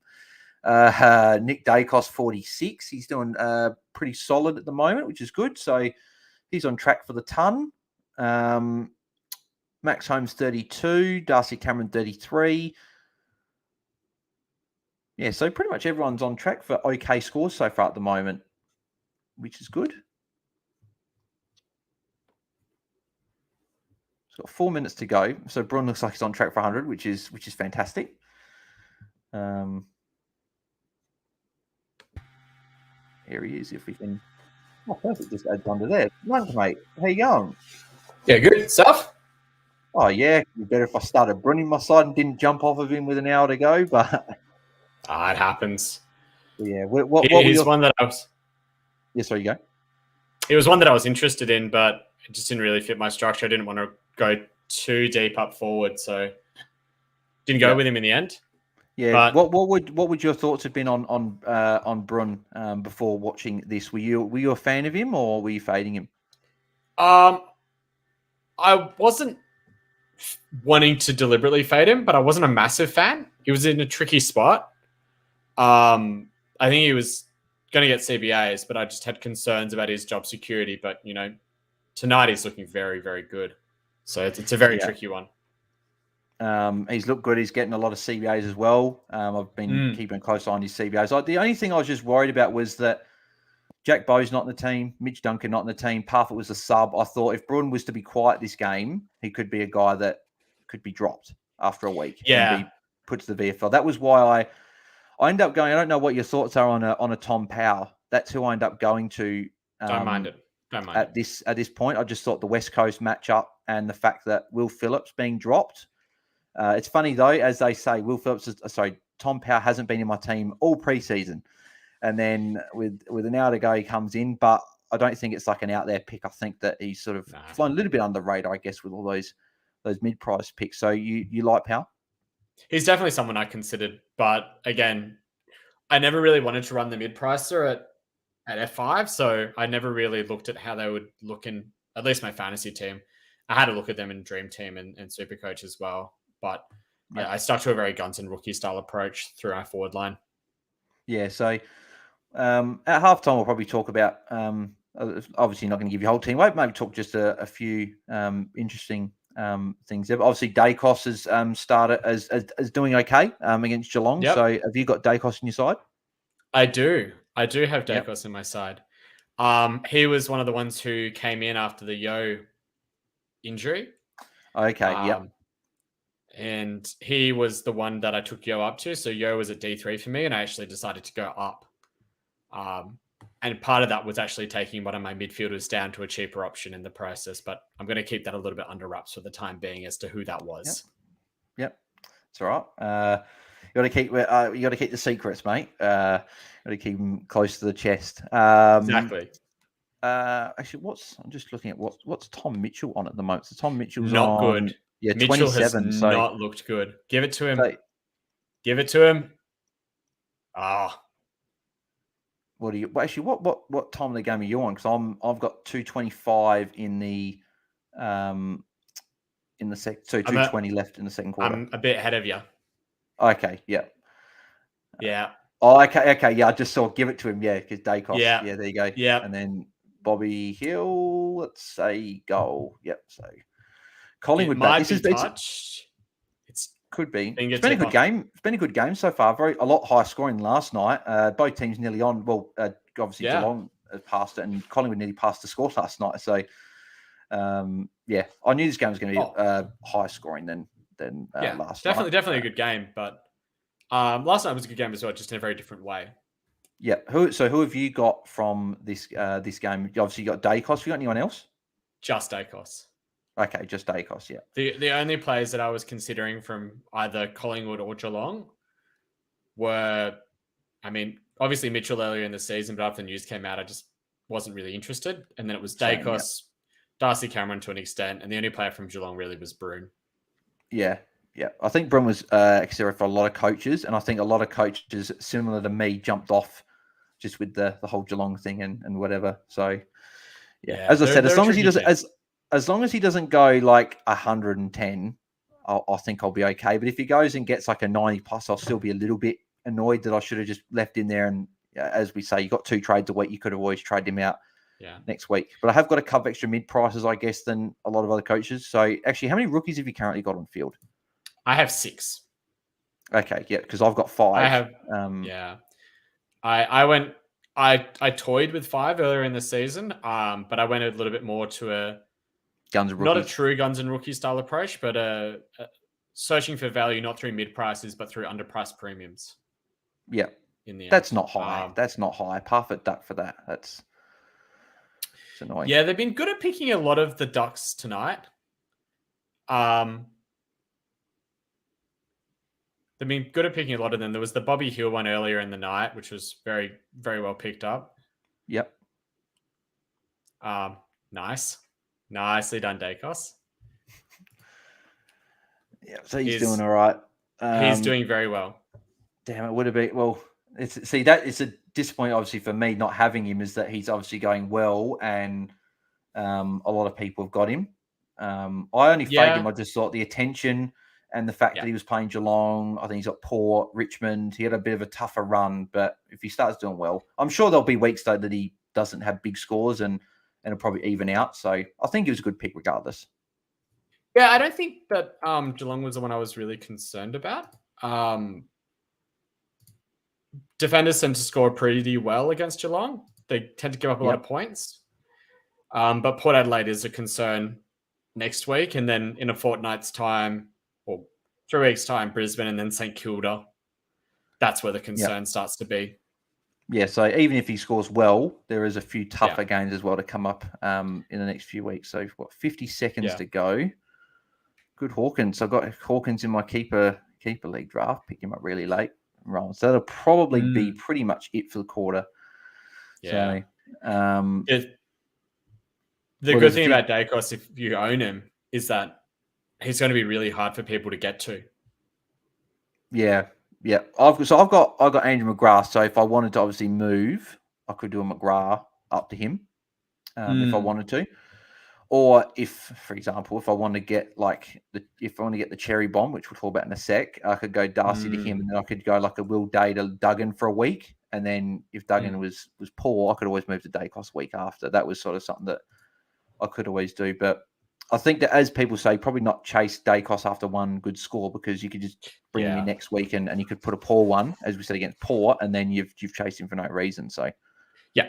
Like I'm 100% expecting a bad score against Port next week, but I was hopeful for a ton this week. And if he tons up this week, then I'm happy. Yeah, 100%. Yeah, and I think I've got a bit of a suspicion maybe Port send Willem Drew. Not only a Port restricted, but I think Drew could also go to Dacos. So that could be. Yep. If people watching this and thinking, I want to get Dacos after this game, I probably wouldn't get it next week. I'd probably wait one more week. I think you're going to have other issues you need to solve at the Yeah. end of this week that won't Well, be involving getting Dacos. Because as we Dacos, ju- he's going to make 10 points of upside, but rookies are going to be way more important. yeah, as we just saw on the screen as well, a big one from this game. Obviously, Tom Stewart going down with injury, being subbed out, so it didn't look too good. Could be maybe I don't know if it was a knee, if it was The club has said knee. knee. So that could potentially be a few weeks on the sidelines. And I think the ownership before someone said it was 14.2% of coaches. So it's a decent amount of coaches. So yeah, sucks for them. But as Mitch said on Twitter, I'm sure that we're always non-owners thinking at the sickos in us. He's going to be cheap when he comes back and plays a few games because his break-in is going to be sky high. So just a few score updates with players here. So you got Nick Dacos as top scoring with 65 points. So he's going along very, very nicely. You've then got Scott Penderbury, 61. Zach Tui, 58. He was on 41 points really, really quickly. So Zay will be happy with that. Helps. Yep, Zay will be happy with DeGoey with 50 points. Then you got Tanner Brunt at 45. So it's funny, he only had 15 points in that quarter. So a little bit more quiet, which I'll take as someone that got rid of him. Yeah. Darcy Cameron down at 36. So again, not exactly what you want. Holmes 34. I know a couple of people had him as a bit of a pod. Not quite. Isn't quite got the midfield time compared to a Tanner Brunt tonight. So, and then obviously the big one down here is Tom Mitchell's on 29. Yeah, and only a 4-point quarter as well. Yeah, so that's a bit concerning. I don't know what Tom Mitchell's ownership was. I think it's only about 10-15%. I think it came down quite a lot during the preseason. Yeah. So that went down a fair bit. So I'll change the view to this because we've gone to the scores and we got that. That's a bit better. So, there we go. But yeah, the stream's been going okay so far, which is good. That's good. No dramas. Just need hopefully a few people tune in and whatever. Because I was saying it before, like I'll keep doing these on Friday, Saturday nights if we get enough people tuning in. But if there's only 3-4 people tuning in after 3 or 4 weeks, then I'll probably just go. I'll just much rather sit and watch it and tweet away during the game. But yeah. So in terms of your team, obviously not going to go through too much, but I think the R2 is obviously the one we got to talk about with news with Cherry coming out. That looks like they're going with him for a few weeks. That Clarko did say, he said in 2 or 3 weeks, we'll see if the decisions work. So that for me maybe made it sound like they're going to go with him for at least the first 3 weeks. So what are your thoughts on Cherry as an option? Are you still concerned maybe the Freo matchup next week, Darcy, Jackson? What are your thoughts? I think he's a really tricky one. I can see that if he plays round one against essentially a ruckless Eagles. They don't have any good ruck stock. So he's going to pop out a good score and he's probably going to make owners look. But you've got to be aware of, what's going to happen to their ruck matchup when they come up against, Freo in round 2 and then tougher ruck lineups in rounds 3, 4. Will Goldie come in for those games? I don't expect Cherry to be solo ruck for the entire year. No, agreed. And that is probably the concern. But at his price, he doesn't have to. He probably needs to go at 85 for you to consider it a success. And if you get that out of him for 5-6 weeks and you can jump off to, someone like an English who might come down in that time, then that's a success. But it's going to be very tricky to balance that because if Goldie comes in next week and they're splitting the rock 50-50, which is what they did in the preseason, then Cherry could pop a 40. You got 43 or something it was in the preseason. So that would make me a bit nervous. Yeah. And I think that's where the concern is for me. Because if he pops a 40 in round 1 and then Goldie comes in, you're stuck. You're screwed. Yeah. You got to hope that Lysette goes big, or you got to hope that DeConing stays solo rock, or you got to hope Laddams goes well, or you got to rely on other things to happen. So yeah, it's risky. There's too much concern there for me. I can see why others would want to go there because it does help bolster the rest of your field. It does help get rookies off your field, which is what a lot of people are concerned about. I'm not quite as concerned about the rookies. I think you play them where they fall and you deal with it when you get it. Yep. But again, it's a reasonable play. It's one to consider, but it's not for me. I'm not going with Cherry at R2. I did look at it. I did see what it would do to my team, but the only player that I wanted to move out with the cash that I got from going, I had English, and obviously Marshall is going to be there no matter what. The cash that I got from going English down to Cherry didn't do enough for me to make me want to do it. Yeah, I agree. Yeah, it's risky. I'd much rather. I know that some guys said that you have to get Cherry this week or you don't get him at all. I'd much rather watch a week. Goldie doesn't get named next week, and then you can jump on next week. That's where I'm sitting at the moment. I feel better starting a Darcy or a Witts, or even if you're going up in English, I'd rather start those guys and just be a little bit less headaches. Because if you have got those, we've got the mid-price, we've got the Sheeds, the Warples, the Callahans, the Constables, the Days, even the Bruns and stuff like that. If some of them fail, you're going to have to fix them up next week and get rookies. And if you've got that ruck issue as well, then that could be an issue. Obviously, as Mitch said, it could be like the English move last year where English was named solo ruck round 1, but he was sharing in preseason, goes on, has a good year. That could be something there. So, yeah. I mean, like, imagine if you had Stewart. Are you going to be bailing off of Cherry now? Because you know that you're probably going to have a forced trade for next week. Yeah, agreed. And if I was on Cherry and I'd Stewart, I'd definitely be jumping off now. I'd be like, well, that's already a fix. So, got a comment from Joel Proctor as well, mate, towards you, Mini Monk. Said, loved your work on the coaches panel this season, this preseason, Mini Monk. Love your insights. Yep, we all do, mate. Mini Monk doing good work there. So I've actually got to quickly feed the dogs, because otherwise I'll get roasted when the mum gets home. So I'll remove myself from the screen. So if you want to just talk to people there just about some things or whatever, I don't know if you can see questions or whatever, but if you want to talk about anything, then just feel free. But I'll be back in about a couple minutes. So that's all good? Yeah, it's all good. All right. Yeah. So anyone had some questions, just shoot them my way. I'll read through some of my notes that I made from last night. Because I thought it was a very interesting game. I watched the entire thing. If I break it down kind of player by player, I thought that, Toronto was very solid, but he was a bit of a butcher with the ball. I'm not sure exactly what Richmond are wanting from him, but he was able to move it forward quite a fair bit and look very good in the process. He's going to be a top 6 forward, so just don't ever think it. If you have him, you're happy. If you don't have him, probably try and consider getting him next round. I think it's a pretty obvious move. Most people should have him anyways. Nankervis and Rioli are the ones that are interesting me from Richmond. It was very surprising to see Nankervis come up as a solo rock, but he was rocking against De Koning, so he's not going to get an easy matchup like that every week. So I wouldn't be going there. But Rioli looked like the main distributor of halfback, and he looked better than Short did. So he might be a sneaky one for top 6 if you're wanting to take that punt. Very risky one, though. And then this is more of a super coach pick, but Hopper wasn't great. He should improve, but not an AF pick. Maybe a super coach pick, but you probably wait a week. And then in terms of the Carlton side, like Doherty was Doherty. He easily could have gone 120, 125. He got stuck on the bench in really awkward points during the game, and that kind of cost him. But, he's going to be a 105, 110, 115 defender. He's going to be D1 for the year. You just don't ever think it. The Carlton mids all started really quickly, but then they slowed down quite a fair bit, and that was a bit to do with the pace of the game. It's a tricky one to watch. It'll be interesting to see how Walsh affects their midfield mix when he comes back. And I think that maybe Ed Kerno is the one that loses out, and it's not the rookies in Cowan and Hollins, because despite their scores, they played pretty well. Hollins easily could have had a 70 game, and Cowan could have easily had a 55, 60 game if, the ball fell their way a little bit more. They got a little bit more time on ground. Cowan doesn't cramp and get subbed off. So if you have either of them and you fielded either of them, I wouldn't be massively concerned. They should hold their places for next week. And then the other one is TDK. Again, he played a solo rock, scored an 80, but he was not great. And I wouldn't be surprised to see Pitney come in next week. So Joe, you've asked, what are my thoughts on Setterfield?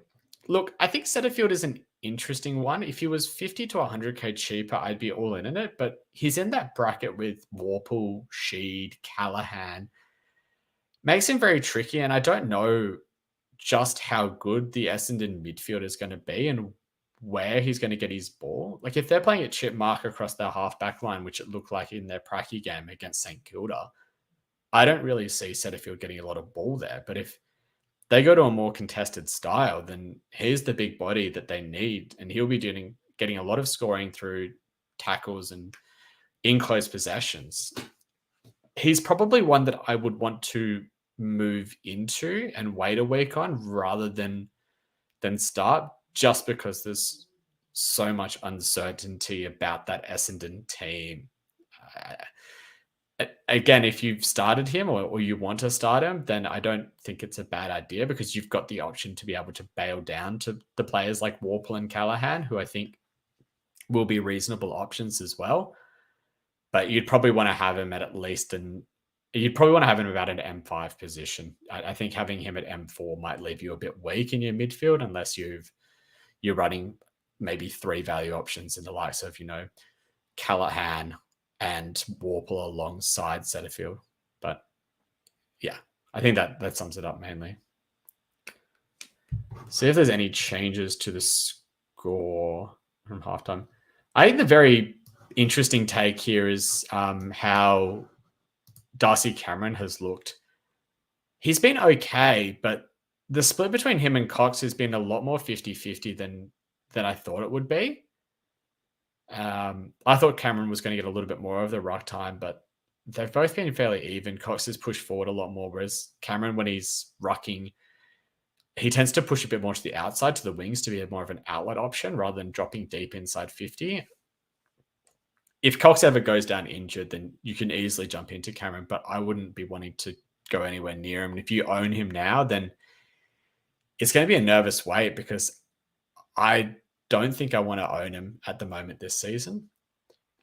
If we go down the line for the other positions, I mean, for Geelong, the obvious one is Bruin. I think that he's another watch tonight for the rest of the night, and someone that you might own, but the rest of them don't look too great. Sicko and me, as you said before, Bales is when's Stewart going to be, how long Stewart going to be out for, and who will benefit from it? And the question is, who really knows? Because a lot of the Cats defenders are very touch and go, especially with Duncan injured. Duncan would have been the obvious choice, but it's not great. And then in terms of the Collingwood lineup, I mean, Dacos is great. He should be good this week, but I wouldn't jump straight into him next week if you haven't got him. Probably bigger things to fix. And then the other main options really are Mitchell, and it's a bail off at this point. We've seen the role now, and it's not great. No. And in a low scoring Collingwood side as well, it's bad mix. Bad role, bad scoring team equals no go. So it's horrendous to look at. I mean, he's playing midfield and then he's pushing half forward, but the ball just doesn't go to their midfielders. I mean, look at what Crisp is on. Crisp is on 28 as well, and he's playing a fairly similar role to what Mitchell is. So it's just no one's going to win. So okay, no one wins. I was looking, seeing if there's any score updates. Okay, Brun hasn't been added like 15 points since I've gone, which I was a bit afraid. He's missed 2 tackles, so which is good. But yeah, I don't know if you answered. I don't know if you saw the question from Joel about Setterfield. You talked about that, Yeah, no, perfect. So because you can see the chat, because I wasn't sure if you could see the chat or not. So good, okay, I know that for future reference. Did you talk about the D2? What you're doing there? Obviously, that's the big debate since Yo went down. You said you went up to Dacos though, but what do you see? I've actually got. I've got Dacos at D3. Okay. I have gone much deeper in the backlines than many others. Oh, okay. Because I see, because D3, but you've got your boy Youngie at D2. That's right. You put up that thing on Twitter or whatever he's saying about something don't change or something like that on the top of my head. So what a yo-yo over preseason. Yes, yeah, that's the one. Yeah, what a yo preseason. Yeah, funny because if people tuned into it, we talked about Young and Dacos. We did maybe 3-4 weeks ago. So about a month ago. And I think you had both at that point as well. But then you said you're off both, back on, but none. One came in. Yeah. And all of a sudden, as you said, you got both. So I think both will be good. I think Hayden Young will be a lot better than what he's done the preseason. I don't think you can really read too much into it. It's just, has he got the ceiling? He's probably got the high floor. I don't see him scoring 60s each way. I see him scoring minimum 75. But has he got that ceiling? That'll be the interesting watch. What are your thoughts on? So McGrath has been a guy that I've got myself. People have jumped on him. Some people are worried about the guys back there. From what I watched McGrath do, he looked like the general quarterback back there. So he looked like he's mopping up a lot. you're like a little bit like what Aaron Hall was doing. Obviously not the 120s and stuff, but you've also got a Tim has gone Will Day at D2. I'm not sure if I'd be going that thin. And then the other one at D2 escapes me. Oh yeah, and then Jake I saw from Hatchet went Liam Duggan. So what are your thoughts on sort of like those three? I think the way that you had to go with Yo, and I put this out in a tweet, really depended on where he was in your structure. If he was at D2, you had to go up. I think going down from him at D2 is just asking for trouble. And people that are running Will Day at D2 is just, I wouldn't sleep easy at night. Yeah, and you look at the players. I said that to Tim. I said to Tim, mate, I wouldn't be sleeping if I had that defense. Like it's just for me, it would be too risky. No. So. And I looked at Day at D3 as an option, and part of my pair was to consider Dacos versus Day at D3, and the options that gave me through my midfield. And I decided on Dacos just because of a couple of other factors as well. Have you got Jinby at D6? I don't. I started Cowan at D6. I've got Jinby at D5. So I've taken his 35, and I'll live with it. I thought he was fine. People worried about him and Hollands. I don't see either getting dropped. I think Cowan showed some good signs. He scored 35 from 53%. That's probably near a 60 if he plays a full game. Looked good. Yes, and exactly. Hollands looked better as the game went on, and he got a lot more ball in the second half, and he covered the most distance out of any player on the ground. And the coaches are going to go first game in front of 90,000 plus people, season opener. He showed some good signs that they're not going. I don't see them dropping him after one game and going, "Nah, that was it." I'd see him giving him 2 or 3 weeks at least to see what they got, and I think that they do like Hollands. So I don't know what your thoughts are, but I think both will hold their spot, and I'm pretty comfortable. I'm in complete agreement. The comments from Voss were really positive towards. Yeah, both. that's nothing. Yep, yeah. And Cowan, he was playing on Shai Bolton in front of 88K on the first game of the season. Like he's not going to be doing that next week. Yes, he's playing Geelong, but the way the game was played as well was not good for outside players. You can contrast it to tonight. Tonight's much better for outside players because the game has slowed down at points where they can get the ball and, get involved in some +6, +12 chains. There really wasn't any of that for Cowan to get involved in. You can make the same argument for Doherty as well. Doherty easily could have gone 120, 130 if that game slowed down, even just a little bit. What did he have? What was it? He had a 9-point second quarter. If that's just a 20-point quarter, it's a 120, and it would have made my V's. Actually, he got stuck on the bench a lot in the second and the fourth quarter, and that normally doesn't happen because normally he's playing 90% game time, and I think he was down in the 80s last night, which is very low for him. Yeah, he's normally, as you said, mid to high 80s. So. Yeah, but that brings up the other point because I was saying if he was going to get a 120, would have made my VC loophole option very simple. I've got a feeling I know which way you're going to go with this, but would you be taking that 110 as a VC? I'm still waiting on it, but I'm leaning towards yes. Yeah, and that's what I thought you'd say. Yeah, I said on the Twitter space, I'm actually waiting because I've got Heath and Marshall. I've got literally until the final game. So I've got until Sunday, the first game to the side because my captain will be Laird. If Dunkley goes 140, I'll probably go Laird captain.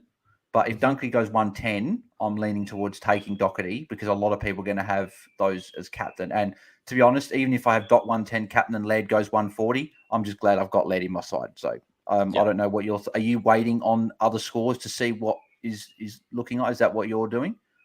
I'll wait until Sunday morning as well, as the captaincy player that I have in mind will be playing on the Sunday. Yeah, and is that a pod pick that you've got? There are a couple of players that I'm considering to put the captaincy on. Actually, how many players in your side are currently under 10% ownership? Because I think I did mine before, and I think I had, was it 6? I think from memory. I have 6 as well. Yeah, 3 premiums and 3 rookies. But one of the rookies is Heath. He's 10% owned. Yep. What about on field? How many on field have you got under 10%? 4 on field. 4. Okay. Yeah. So all my defenders aren't. I've got one. Well, I did have one 10%. He's ticked over 10% now. And they're both over as well. No, and he's ticked over 10% as well. So I've actually only got 4 now as well. Because Darcy was under 10%, Bont was under 10%. They've both ticked over to like near 11%. So yeah, it is just the power selections people know. People would have heard as well. Josh Kelly was one other guy I've been pretty keen on. I don't see a world where he doesn't go 110.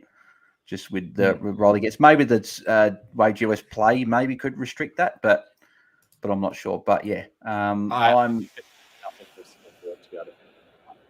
that there's a lot of. Hang on, I think your mic's a bit low. Is that a bit better? Yeah, that's better. Yeah, it just sort of you were talking, then it sort of just cut out for a little bit. So yeah, all good. Yeah, keep going. That's all good. Yeah, I think that Kelly is one that a lot of content creators are very hot on, and I think that he's a good pick. I think it's always been he's been that pick that the content creators haven't talked about a lot because they don't want people to talk about him because he's that pod pick, and I think a few people know. So for what the people that I started him now, last year as well. Yeah. Well, a lot of people started him across formats. Yeah, a lot of people were, and that would have helped you finish second overall in RDT. I'm sure people watching will know that. And then top 50 in fantasy and Supercoach was quite up there as well, wasn't it? Like top 500 or top couple hundred? 240th, I think. 245 in Supercoach. That's some year. Top 250 for all three formats, and then obviously top 50 for two of them. So, and considering I've never finished inside the top 500 in a year in any format, except for NBA Fantasy on Company top 100. But there's only about 4,000 people doing it, so there's not as many. But yeah, no. Last year, I remember last year was between Josh Kelly and Andrew Brayshaw, whereas and I think I said I don't know what I said preseason. I think I said Brayshaw, but I could just be saying that because Brayshaw turned out to be the better pick. But I think I remember telling someone I'd go Brayshaw, but it's funny how Brayshaw's now one of the top 2 or 3 midfielders, and Kelly's now this underpriced premium that only averaged just over 100 last year. So, Andrew Brayshaw there you go. I was going to say it could be that Kelly is the person that breaks out this year and goes from 100 back to 110. Yeah, I think he will as well. It's well within the realm of possibilities. Yeah, I had him in my team before the practice games. I pretty much hate. It was one of my in my first draft, I think, or second draft of a team. Then I took him out and for a few weeks, and then I put him back in. And I was just like, I saw him after the game, 76% CPAs. I'm like, yeah, he's going into my side. But the other guy I was going to ask about was Andrew Brayshaw. That no Winhager. So Bytel probably goes to him now. Maybe they put Mitch Owens in the midfield, go to him. Perhaps. But it's probably not going to be as difficult, I guess, for Brayshaw, because I think Winhager's a lot better tag than the other guys. So is Andrew Brayshaw, if people considering it, is he a guy that you would still look at starting with, even though he is an expensive player? Yeah. Simple as that. Brayshaw is definitely a startable option. Is he currently in your side? No comment. Yeah, so that's funny. I like that no comment. Actually, here you go. Yes, I wouldn't be too concerned. Like if he gets tagged round 1, you're buying him for the year, and look at who he's playing. His next 4. Yeah, look at he's playing 2, 3, 4, and 5. I think it's like North Melbourne, Eagles, Adelaide, and there's one other. I think it's Essendon. Yeah, it's very, very dirty. Yeah. This I'll pose this one because this was one from me. So I saying on the space before that I can go Darcy to Cherry, I can go Brun, who now power, I can go down to Philippou, and then I can go a Warple. Actually, no, it might not be Warple. Might have to be Sheed up to Brayshaw. So what's that? So Sheed, Darcy, and Tom Power up against Andrew Brayshaw, Tristan Cherry, and Matthias Philippou would be on field, and that would mean 6 rookies instead of 5. What are your thoughts? It's tough. I would rather stay with Darcy again. I'm still leaning that way as well. Yeah, this makes sense given how I feel towards Cherry. But yeah, but bringing Andrew Brayshaw in is the one that you're like, I could bring the top. Yeah, I mean Brayshaw is nice. Look, I don't think you can go wrong with either of those options. And that's where it's always tricky in these 50-50 coin flip calls. It's about where you're taking risks in other part of your team. Like if you've got a lot of risky picks down back and in your midfield already, and I guess that Cherry and Sheed possess similar risk associated with them. Maybe Sheed a bit less so than Cherry. Yeah, I think Yeah, she's it's about. Yeah, I would rather Sheed than Cherry, and in reality, that's probably where it comes down to, because Sheed, Powell, and Darcy feels a bit safer than Cherry, Philippou, and Brayshaw. Yeah, and I feel like Cherry's a guy you can jump on next week, whereas if you start with him and it fails, it's going to be a lot harder, I think, to get off. So that's just my. I guess if you weren't sold on Darcy, you weren't sold on Marshall, sold on English or Witts or anyone, I think it could be a play. But I think the fact that I've got Darcy, that I'm pretty happy with Darcy there at R2. Would you have Darcy over Witts as well, by the way? I would. Yeah, I'm leaning that as well, because a few people have said that, like, do I go Witts or Darcy? Because they're like the two. Because I think they're ahead of Rob. I think hang on, is someone. Jeremy Howe is very, very sore. Yeah, I was going to say I saw that. Looks like his arm. It might be broken. Oh, that does not look good. Is that his arm like bending another way? Yes. They're not showing the vision because his arm's cooked. Oh, that's broken. Shit. Okay. Oh wow. Oh. And if anyone's watching, this is not me. It's not me laughing. I'm just sort of doing that, but it's like okay. Damn. Yeah, that's not good. Because he flew up to try and spoil the ball and then just landed badly. Oh, that's hard. Poor guy. Yeah, I remember when he had the injury a few years back where he snapped his leg as well. Yeah, that was horrid. And like the fact that they're getting a stretcher just for like an arm, you know, it's serious when it's stuff like that. So yeah, not great. It's a serious injury. Like, he's going to be out for a while. Yeah, crap. Hang on, my computer charge has fallen out. Oh, come on. All right. Yeah, he's going to be out for a while, unfortunately. And Taylor Adams might be injured as well. Yeah, I was going to say, because there was two players in the contest. There was Bobby Hill in that one as well, but Adams looks like he might have hurt himself earlier. Well, carnage tonight. Even if Tom Stewart, I don't know if DeConing went back out there. So yeah, there's Adams. So Adams, I don't know if that's a corky or ankle. They're saying foot. Yeah, he's holding his foot. Ooh. Apologies for the noise, everyone. Trying to get my computer charger. And then Stewart, as I said, and then you got now Jeremy Howard, obviously horrific injury. No, it's not great. Probably good to see. It's one of those ones where I want to see the vision, see it for like a split second, and then just know enough. See, like Reef has already like something. I just had a look back at it. You don't want to have a look back at it. Yeah, I don't think I do. I'm that person that I'll watch and I'm like, I don't want to watch it, and then I do. But the one that always hit me was when Brayshaw, Michael Barlow broke his leg. Yeah. And when he tried to stand back up, because I was actually at that game, and I remember seeing him try and stand back up and his leg just flexing. Yeah, I remember that. That was not good. Not good. No.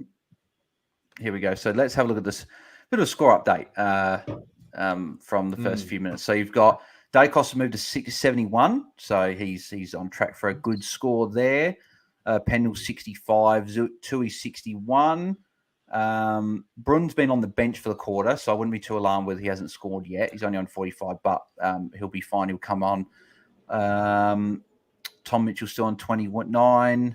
Darcy Cameron's moved to 43, so that's okay. He's getting to a decent enough score at this stage of the game. And that's pretty much, because it's funny enough, there's not a lot of, as we know, there's not a lot of fantasy relevant players tonight in either of these teams. No. So no, not really. We do have a couple of just one question here from Moon Boy. He said, I downgraded downgrade. You meant? No, okay. I think he means that. I think he means he downgraded Dawson to Dacos because no, he doesn't. Oh no, he means upgraded Dacos to Dawson. Yeah, so he just got. No, he's saying downgrade. He's being cheeky because he reckons that Dawson's going to do worse than Dacos is.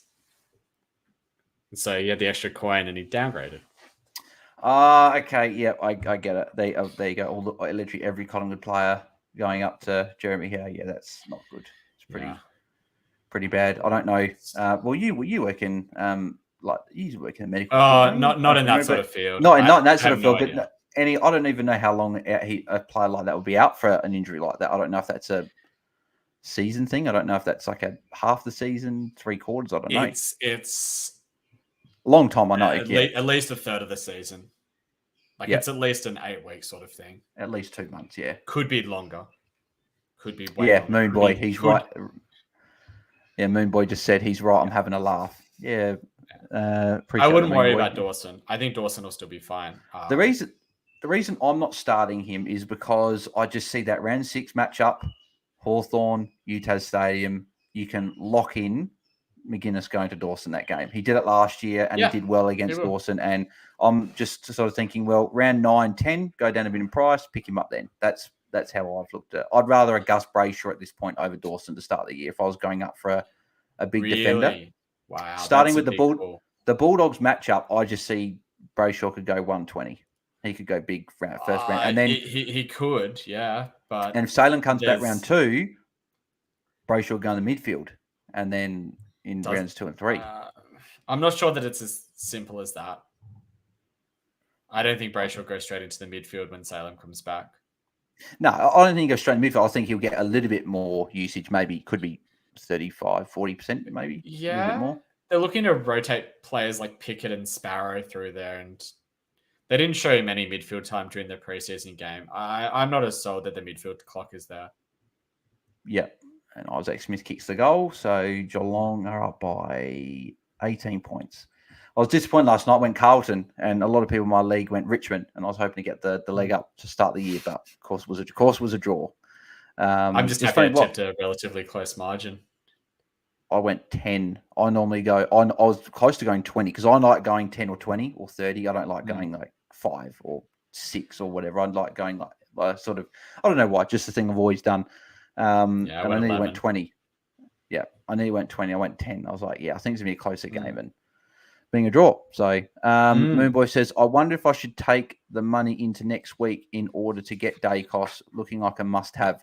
As we said, Moonboy, before, I don't know if you were tuning in as we're talking about it. We were saying that Port Adelaide next week and Willem Drew I would imagine will probably go to Dacos. So, yeah, because I remember someone asked Ken Hinkley about putting time into Neil. And he said, we'll know he's there and we'll put someone on him, but it won't be a hard tag. Whereas Tom Stewart in a knee brace, that looks I just saw that as well. And I was thinking, that's not good. That's not good. That could be, I don't know about ACL sort of stuff, but that could be MCL, PCL, something. That could be like an 8-week, 10-week injury. So we might not actually, I was thinking pick him up in like 3-4 weeks, but it looks like maybe it could be like a pick him up like back half of the year. So commentary when it happened was suggesting that it was MCL. Yeah, so they're normally 6 to 8 weeks from about 8 weeks. So he might be a really nice pickup off his bye, but he's got the first bye. He's got the first bye though. No, he has a second. Oh, he's a second. Okay, yeah, okay, he's got a second. The first bye. Yeah. Freo, Saints, a few others. But yeah, I wouldn't be picking up Dacos next week. I'd be waiting for a little bit. Yeah, horrible news for Stuart. Yeah, cool. Yeah, and I feel sorry for those. Obviously, feel sorry for him. Obviously, of course, but also with Torn Fantasy, I feel sorry for that 14% that went him, because I remember in a few scenarios in Twitter space we were suggesting Tom Stewart, and a few people probably would have gone down that path, and unfortunately we couldn't predict the future. So a lot of people were a lot more people on him on Dream Team and Supercoach as well. Supercoach is nearly owned by a third of the comp. Yep, I didn't. I wasn't on. I think I've done what Selby's done in Supercoach. I've gone because Liam Jones scores a lot more in Supercoach with the intercept marking. I think I went Doherty 1, and then I went Ridley. I think Ridley's not a bad underpriced pick. Then I went. You got Jones at 3. Who? Jones at 3. I think so. Jones, Jinby, Cowan, and Constable on field. So I went really cheap back there. Yeah. So and then I paid up in the midfield. Yeah, I went 3 premiums down back with Doherty at D1 and Dawson at D2 then there. I'm really tempted I'm more tempted by Cherry, funny enough, in Supercoach, because it allows me to upgrade Warple up to Josh Kelly, which is what I want to do. And it's like, who would I rather, Sean Darcy and Warple or Josh Kelly and Cherry? I'm leaning Tricky Josh one. Kelly and Cherry. I don't have Warple in Supercoach because I think he'll lose out too much due to his disposal efficiency. Actually, that's another thing. I didn't even think about that because I should have thought about it. Supercoach is all about efficiency, and he's not good with efficiency. You'd be relying on him you pretty much want him every disposal to be contested, and you get those. It's why Taranto was so poor last night in Supercoach, despite how good he was in AF. Yeah, I'll take 103 though in Supercoach anyway. But obviously 123 in fantasy. But yeah, actually Warple. That's funny. I might go him somehow. I could put Jimby in my midfield and get Will Day. I'd probably rather that. That could be a play, and then the week after put Chesser on my midfield bench and put Jimby back in there. I messaged Supercoach fan enough because like a minute before the bounce, I swapped Tanner Brunn clearance there. I swapped Chesser and Cowan in Supercoach, and I then looked back to my team and it had Cowan on field, and I was like, hang on, I swapped it, and I know for a fact I did because I looked at it. I messaged them, and then they said, "Oh, make sure you check your team before lockout, and we can't change players once lockdown." Just like, piss off. I was like, of course they're going to say that, but it sucks, but it's not going to ruin your season. Like, there's going to be a lot of people that have Cowan on field, and I think he's fine anyway. It's like, I think he's fine as well. I think I went Chesser over Cowan, and obviously Chesser's not a lock to get much more than 50 anyway, because he could get rested, he could be subbed in the third quarter, like as they're working back, we don't know. But I just went North Melbourne, easier matchup. Richmond could be tough on their night, and plus, season opener, 90,000. Cowan and Hollands. I'm not sure what this squad was going to be like. So I thought if they go big on the bench, I can always look potentially at bringing in a Chincotta or not Chincotta, but like a Humphrey or something like that that's going to get a game at some point to loop them on. But it's still weird looking at Guthrie with a shaved head. I keep looking and thinking, is that Menegola? Exactly the same thing. I keep thinking, is that Menegola out there? So it's very odd. It's like I think it's very Samson. He's shaved his hair and now all his power's gone away. Yeah, I know. He has. I've hardly noticed him tonight. But I've only seen him sort of on the camera, and I thought sort of gone, it's Sam Menegola. And then it's like, hang on, he's been very hard to pick. Just seeing if there's any questions. Again, if you're watching live, if you've got any questions, send them through. We've had a few more people tune in live since Monk's been on, which has been fantastic. So that just shows that people didn't want to tune to me. So there you go. What have we got here? Any questions? I don't think we did, because I think I went through all of the ones from the Twitter space before.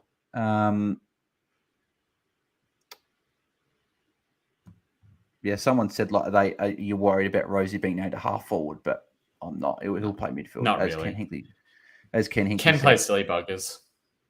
Yeah, with the rookies he doesn't, but when it comes to like people being named on a team sheet, it'll be name people anywhere. So like people like reacting to like Goulden forward pocket and whatever. It's just it's all. Who cares? Like what? It's like for Freo, Jaeger Amira was named on half forward. Like, he's not playing half forward. No.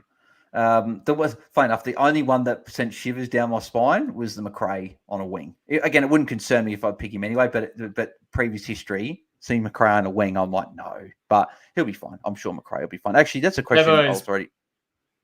Yeah? Bevo's comments about the midfield. It's like, I think they're going to run a tight five, and then they'll rotate off forward and half, and on the wing as well. But like, he's going to be fine. Like, don't overthink it. Rank, McRae, Bont, and Bailey Smith. What are you doing with those three? I don't think you can go wrong on any of them, really. I think they will be good, but it's all about what you're looking for. Could you have two of the three? Could you have two? Could you have two of the three? You could have two of the three. I don't. Tom Mitchell, hang on. Tom Mitchell kick. No. If you want someone that can be the number one mid for the year, it's probably Baz.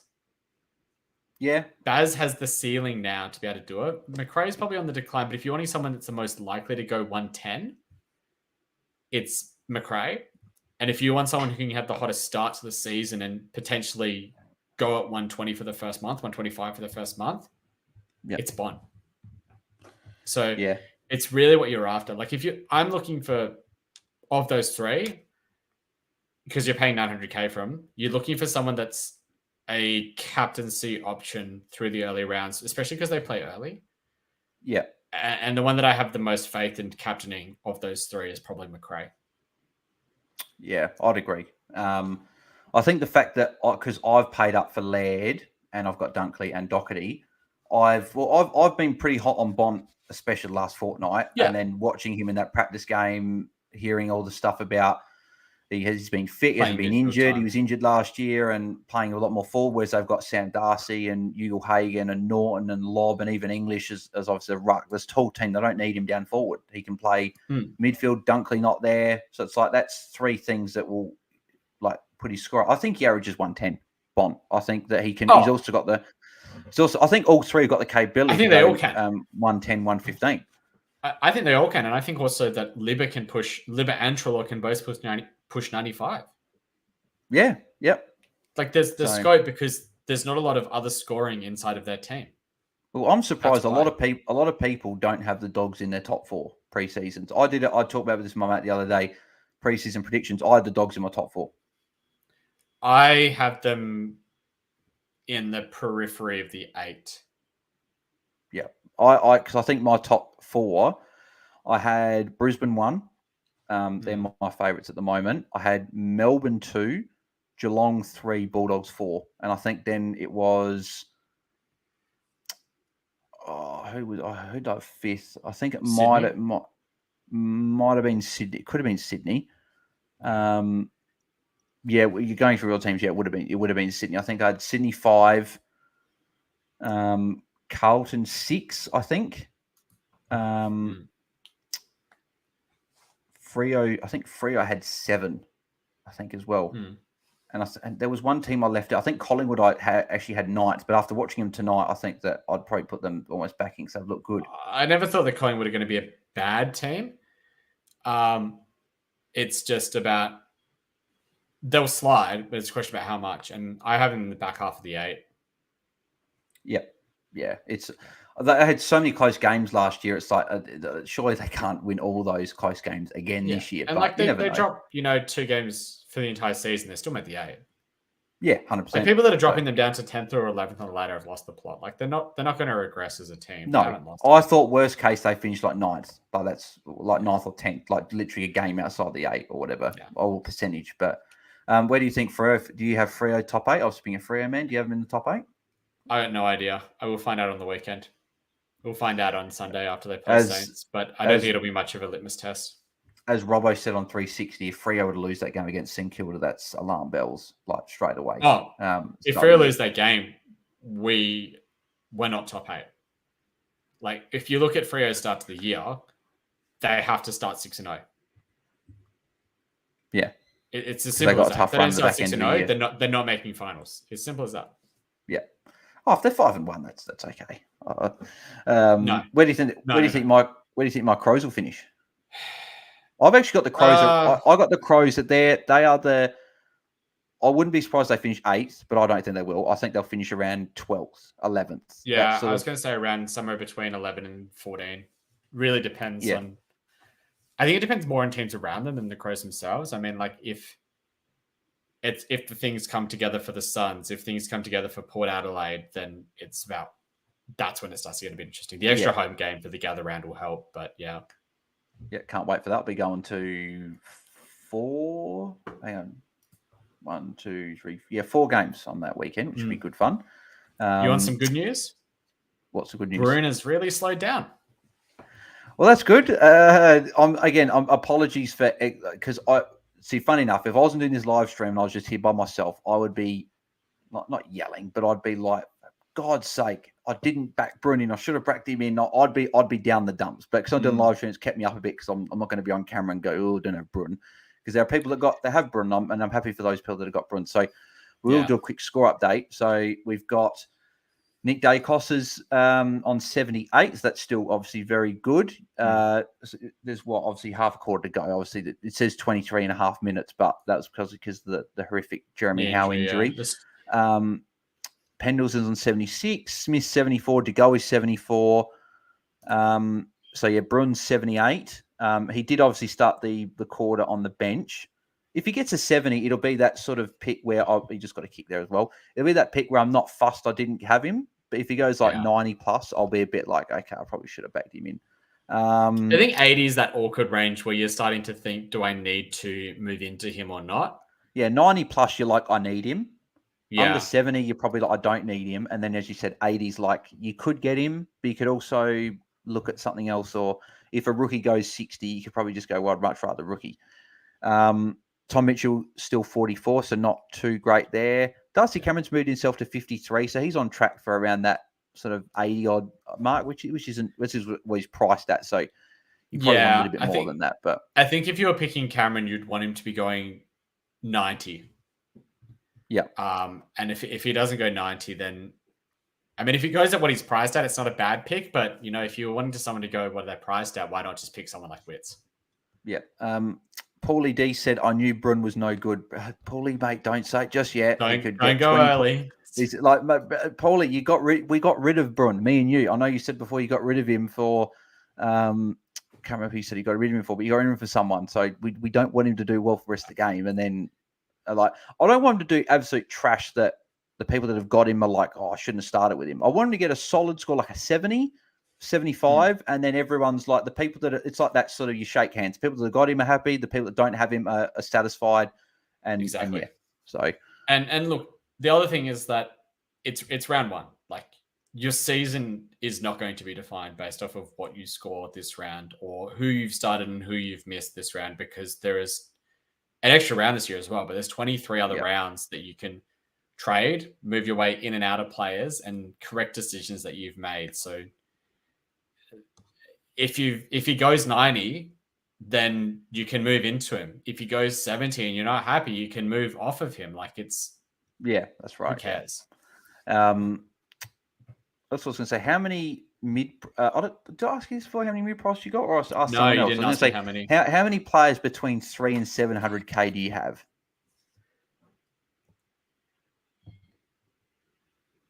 3. Just okay, yeah. As you did say though that you were going a lot more of the guns and rookies approach. So I've currently got 1, 2, 3, 4, 5, 6. I've got 6 at the moment. What, is that too many for you? No, I was just looking at the. What? You might be 5 seconds ahead of me. Yeah, I think I am. Something to do with Ollie Henry. The Pies fans are not happy. Oh yeah, well there was a bit in the first quarter before you jumped on the. You missed it. Okay, yeah, that's why. Where I know you're saying it again. Where he got tackled in the goal square by Darcy Moore. Okay, yeah, that's what you love about the Collingwood sporting, like hitting the fence. Yeah, that's funny. When he got taken in the goal square, when he was just running into an open goal and Moore came in and like put his head in the grass. Yeah, no, I remember. But yes, I currently got 6 mid prices. 6. So that's going to be what? 2 down back, 3 in the midfield, 1 up forward. Bang on. Yep, bang on. So the 2 down back are what? Day and Constable. The 1 up forward is Powell. Yep. The 3 in the midfield you said before is Sheed. I'm assuming it's probably Warple and Callahan as well. Yep. Because I just see Callahan as an overpriced. I see Callahan as an overpriced rookie, and the thing that sells me for the thing that sells me with Callahan is that he's got a very good run to start the year, which is obviously key for especially these outside players. So I think he can still average about that 80-yard mark for the first month, and then I can trade him around 5 or 6. And that's all he has to do as well. Yeah, exactly. Like the talk about outside players being overhyped and that they're not going to score well after the first game last night. It's just ridiculous. Like, yeah, it all depends on the game matchup and how it goes. And I think the Callahan's fine. Like, again, part of the reason why I have him is, part of the reason why I'm structured the way I am is because I have him at M6. If he fails, you just downgrade to a rookie. Like, yeah, it doesn't cost you anything, and you get 150k to be able to work with. The one thing that my mate does that says really well to me, because I do talk about fantasy a bit. He probably hates it because he's probably like, oh, Buzz, you keep talking about fantasy when I don't play it anymore. Because he stopped. I remember the night that he stopped doing fantasy. He's probably going to kill me for saying this, but I remember it was Freo versus someone. I think it was Geelong in the wet, And he brought Sean Darcy in as a bit of a pot. He was a ruck forward at that point. He was on like 99 at 3/4 time. And he got injured in the last quarter and he got stuck on 100. And he's just like, no, I think I remember the screw. one. Yeah, he's like, screw fantasy. I'm not doing it anymore. I bet it was a build up because he had like injuries all year. And he's like, I'm not going to waste my time doing fantasy when I keep getting injuries. And I was like, that's fine. But he said the thing that is good about starting the extra mid price is he said next week, if one or two of them fail, you go one down, one up. He said it's better to like, because he said the fact that I've paid for rookies and for people that they've got mid price. If you pay for rookies on the bench like a Philippou or a Hollands or whatever, and they did well, like especially Philippou, you can always go mid price it down and put him on field. Yeah, exactly. And as we saw last night, the rookies, they might not be scoring as high as what we thought. Maybe not the Ashcrofts and the Mackenzies and Jinbys and that were confident in Sheasel, but maybe like your Chessers and Cowans and stuff might not be scoring as good as what we might have wanted. Yeah, like we have four rookies you're pretty confident in.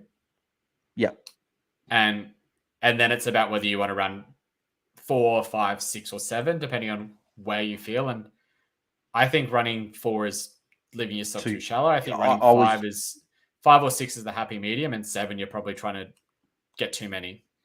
I was just about to say that. I was going to say 4 rookies. Like, even though all 4 are great, you've probably got to have 1 or 2 extra mid prices that not all of them, as Selby says, not all the mid prices this year are going to pop. Last year was a year out of the box. You had Sicily and Hewitt and Will Brodie, and I'm sure there's others, but they're the 3 that come to mind straight away. Like English was essentially a mid pricer or like a bit cheap, and he popped as well. Yeah. So like all these guys went this year. They're not all going to pop. I don't know. Did I forget anyone from last year that was a mid price that went big? There was quite a few. I mean, Hewitt and Sicily were cheap. Brodie was cheap. Cherry was cheap. Cherry was, sorry, yeah. And I was one of the only guys that had him. Paddy Nash, my boy. Yeah, Nash was cheap. He was less than 2% owned, and I thought, why is no one picking him? And he ended up averaging about 80 for the first 8 weeks. And I remember the week I got rid of him, he was named the sub, and he dropped like 250K in the next 3 weeks. Like 4 or 5 weeks. And I was like, okay, good thing I jumped off. But a lot of people were concerned with him due to the risk. Yeah, that's right. Yeah. I put him in because West Coast didn't have any players. I'm like, he's got to play. So that's fair. I saw as well just saying that Brun could have got a handball and someone did the handball and he could have got a tackle and he missed the tackle. And I'm just like sicko him. He's just like, yes, keep missing tackles. And this is the other thing I was concerned about with him is look at his time on ground. What's his time on ground? He has played 69 minutes out of about 100. What's the percent? I'm just so that's under 70%. And the thing is that probably is going to be his role for the year. He's probably not going to be a guy that's going to play mid to low 80s. He's going to be a guy that is a bit lower. And like if you look at time on ground, I know he did start the quarter on the bench, so that was why. But he's literally the only guys less than him is like Dangerfield. It's 53%. 53% time on ground. What? Brun's got 68% on my app. Does he? Oh, sorry, that's 53% disposal efficiency. 68% time on ground, Yeah, so Parfitt's 33%. Dangerfield's only 50. Dangerfield's only 59, which is a bit surprising. There's obviously a bit of that is to do with the injuries. Oh, of course, yeah. Yeah, so if you're on the bench doing that, your time on ground. So that's the only thing. Brun was on the bench when that happened as well. So that's probably... Yeah. But he's going to be that 70%. He's going to be low 70s. Yeah, so... Yeah. Okay. Well, it's funny as the game goes more. Here's a question I'll just about to read out in a sec as well. But as the game keeps going on, it's like, okay, good. He's not scoring as well now. I was just worried he was going to score 100, and I was going to go. As I said, I'd be happy if he scored an 80 or a 75. I'd be like, okay, I'm not too fussed. Power could still get a 70 or an 80 or even more tomorrow if he goes well. So, but yeah, we do. Sorry, apologies to Emily for the delay in the question that was asked. What's that now? That was 5 minutes ago. But yeah, apologies for that. But Emily has asked here, she said, hey guys, which option would you go for? Will Day, LDU, and Sheed? Hey, hang on. Oh, this would be one that Luke would like. I don't know if did you hear that on the Twitter space with the 4?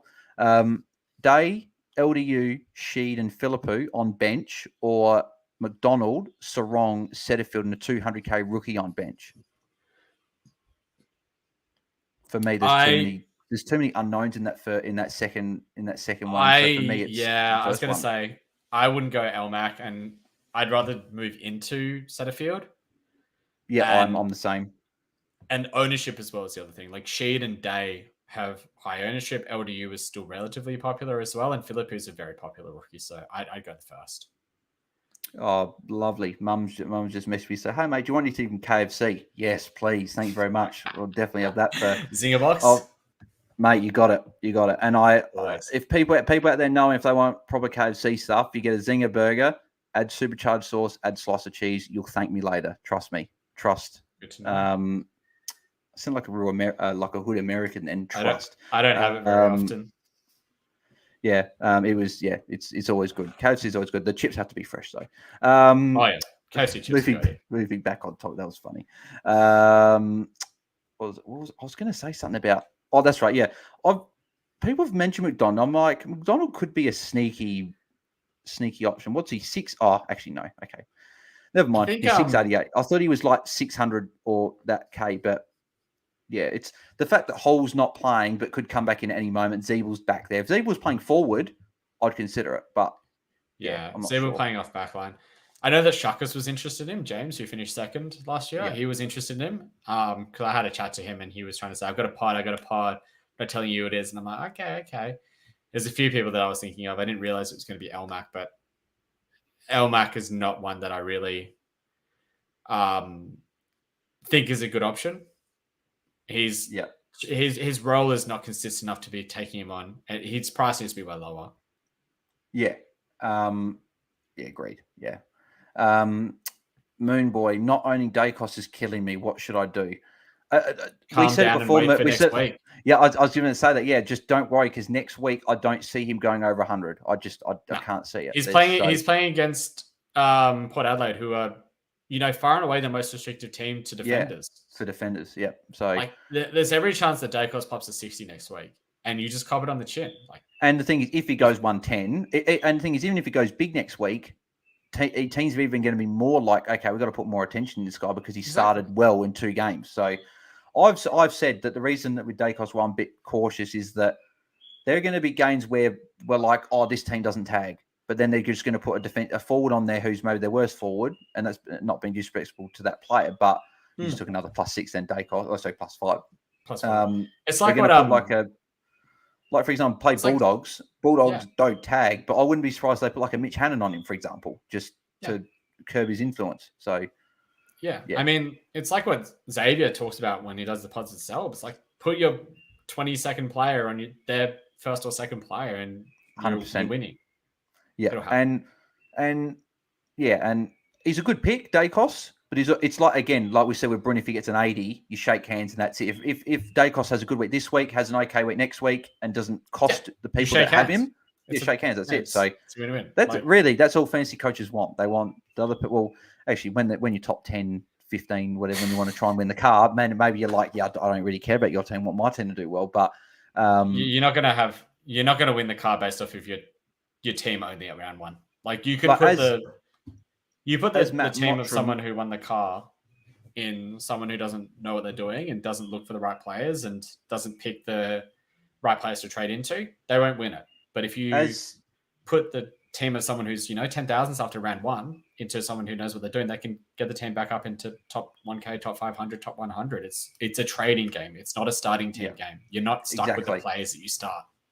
And that's what I was just about to say is that Matt Mottram, as he said to Holmesy on the Holmesy files, that starting team's only part of it. It's like maybe 20%, 25%. The other 75% is the trading throughout the year. Like, for example, I was ranked about 9K heading into the first bye because if people have been watching me all last year and this year, they know that I brought Taranto in round 5 at 939K.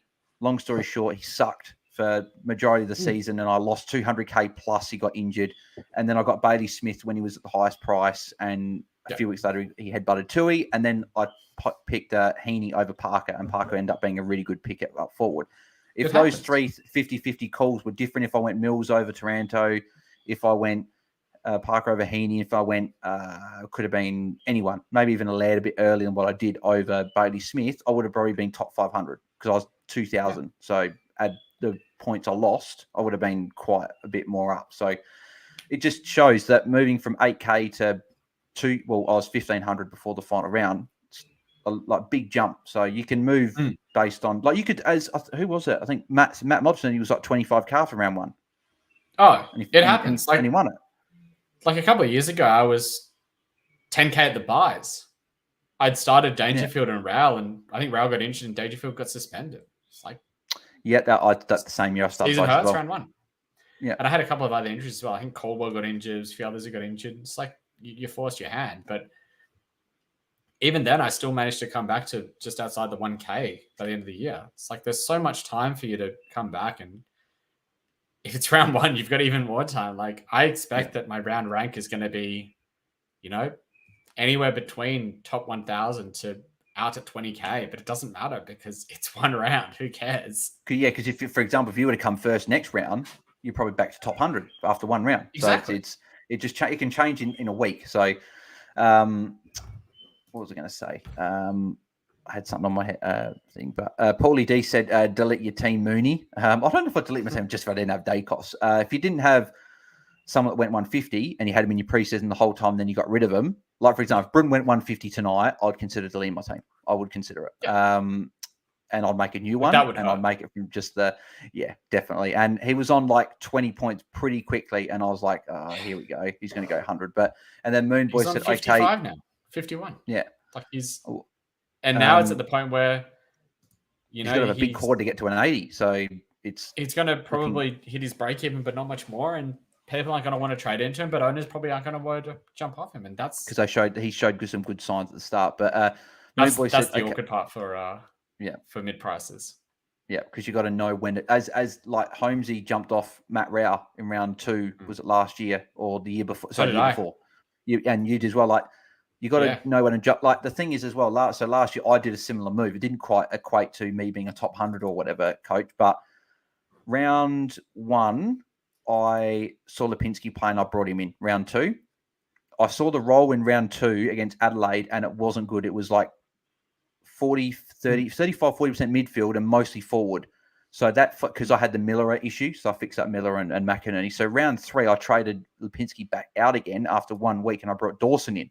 And Dawson was obviously a better pick and that helped me a fair bit. The Taranto thing was what stopped it. But Moonboy says, okay, thanks, fellas. Feeling better now. That's good, mate. And then we'll move to just a bit of a score update for people watching at 3/4 time. So Nick Dacos top scoring with 94. So, yeah, he's going really well. We're on track for a 115, 120 at this moment. Pendle's going back to the future a bit here with 91.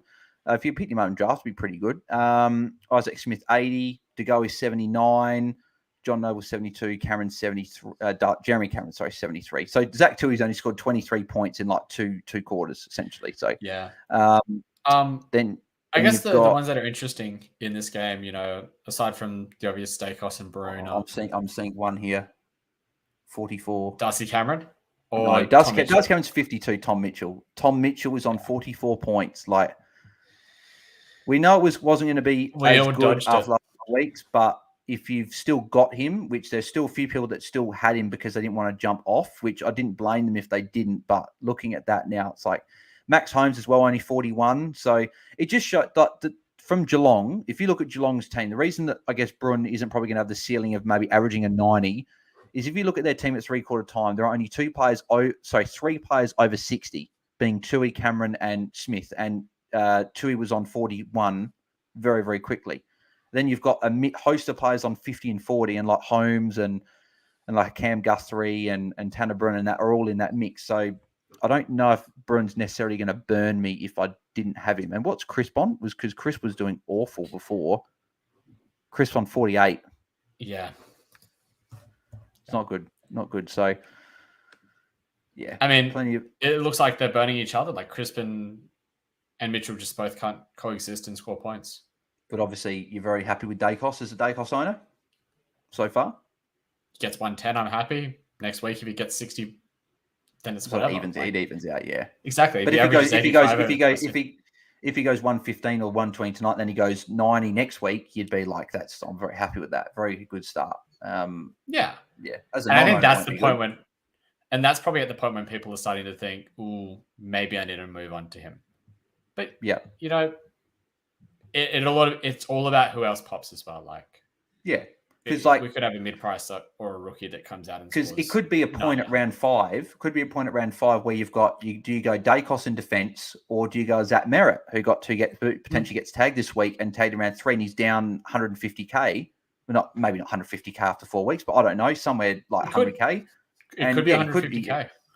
He could be 800, 820k in round 5, and you're like, I'd much rather him over Dacos because he's going to probably average 110, because I don't think he would have a hard tag coming after. So yeah, exactly. Have you got Dacos and Supercoach as well? I don't. Okay, yeah. I don't know what his Supercoach score would be like, but he'd be doing... It's about 100, and I had a look at it just before. He's on 100 and exactly in Supercoach. It's like, that's pretty. You'd be pretty happy with that. If you had him, yeah. The thing is, I'm not disappointed about the fact that because I've only got him in AF. I don't have him in Dream Team, and I don't have him in Supercoach. But I'm not annoyed about that fact. Like, it's... Yeah, so as Selby said, with, I can't remember which player he was talking about, but he said hedging your bets. You have him in Supercoach, but you don't have him in fantasy. You've got him somewhere, so you're happy that he's doing well. Like, for example, last year in Supercoach, I don't know why, I started with Doherty. In Supercoach, he did really well, and no one started with him. But I didn't have him in fantasy, but I was happy I had him in one of them. So, yeah. Like if you have him, you're happy. But there's different reasons why you have different players. Like in Supercoach, I just didn't have someone at the price point that I wanted to go. I wanted to pay up instead, and I went Dawson. And it's the same thing in Dream Team. Like, I went to Dawson instead. But if after 2 weeks, Dacos has scored 120 and 80, and Dawson's gone 100 and 100, and I need to find cash somewhere, then going Dawson down to Dacos is an option. But yeah. So there's a long way to go, longer season ahead. Yeah, 100%. Yeah, and as you said, especially that. Oh, please don't show. I don't want to see Howe's arm again, please. Thank you very much. Yeah.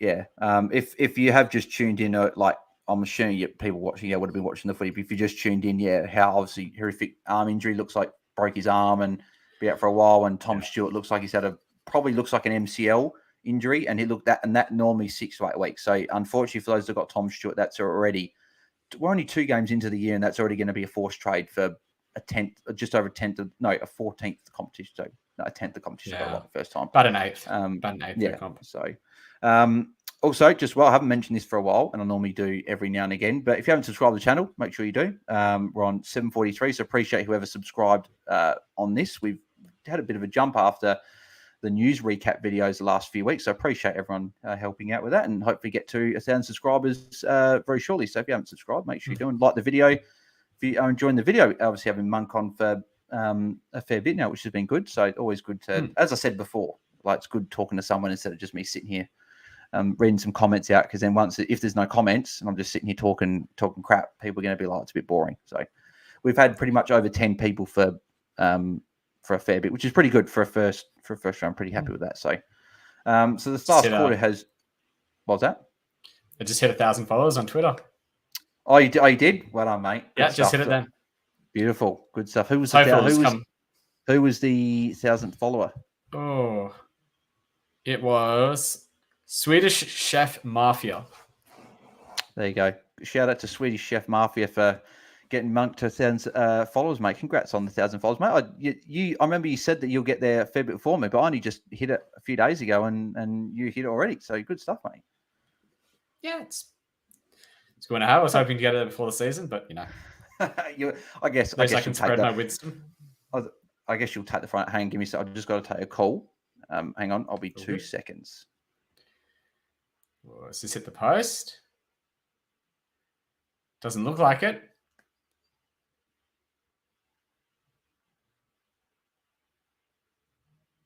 It's a goal. Good one. Interesting. So scores a level. Should be a good game. Bruin starting on field. It'll be interesting to see how he scores this quarter. Be interesting if we get another draw. Draws in back-to-back games to start the season would be one hell of a way to start the year.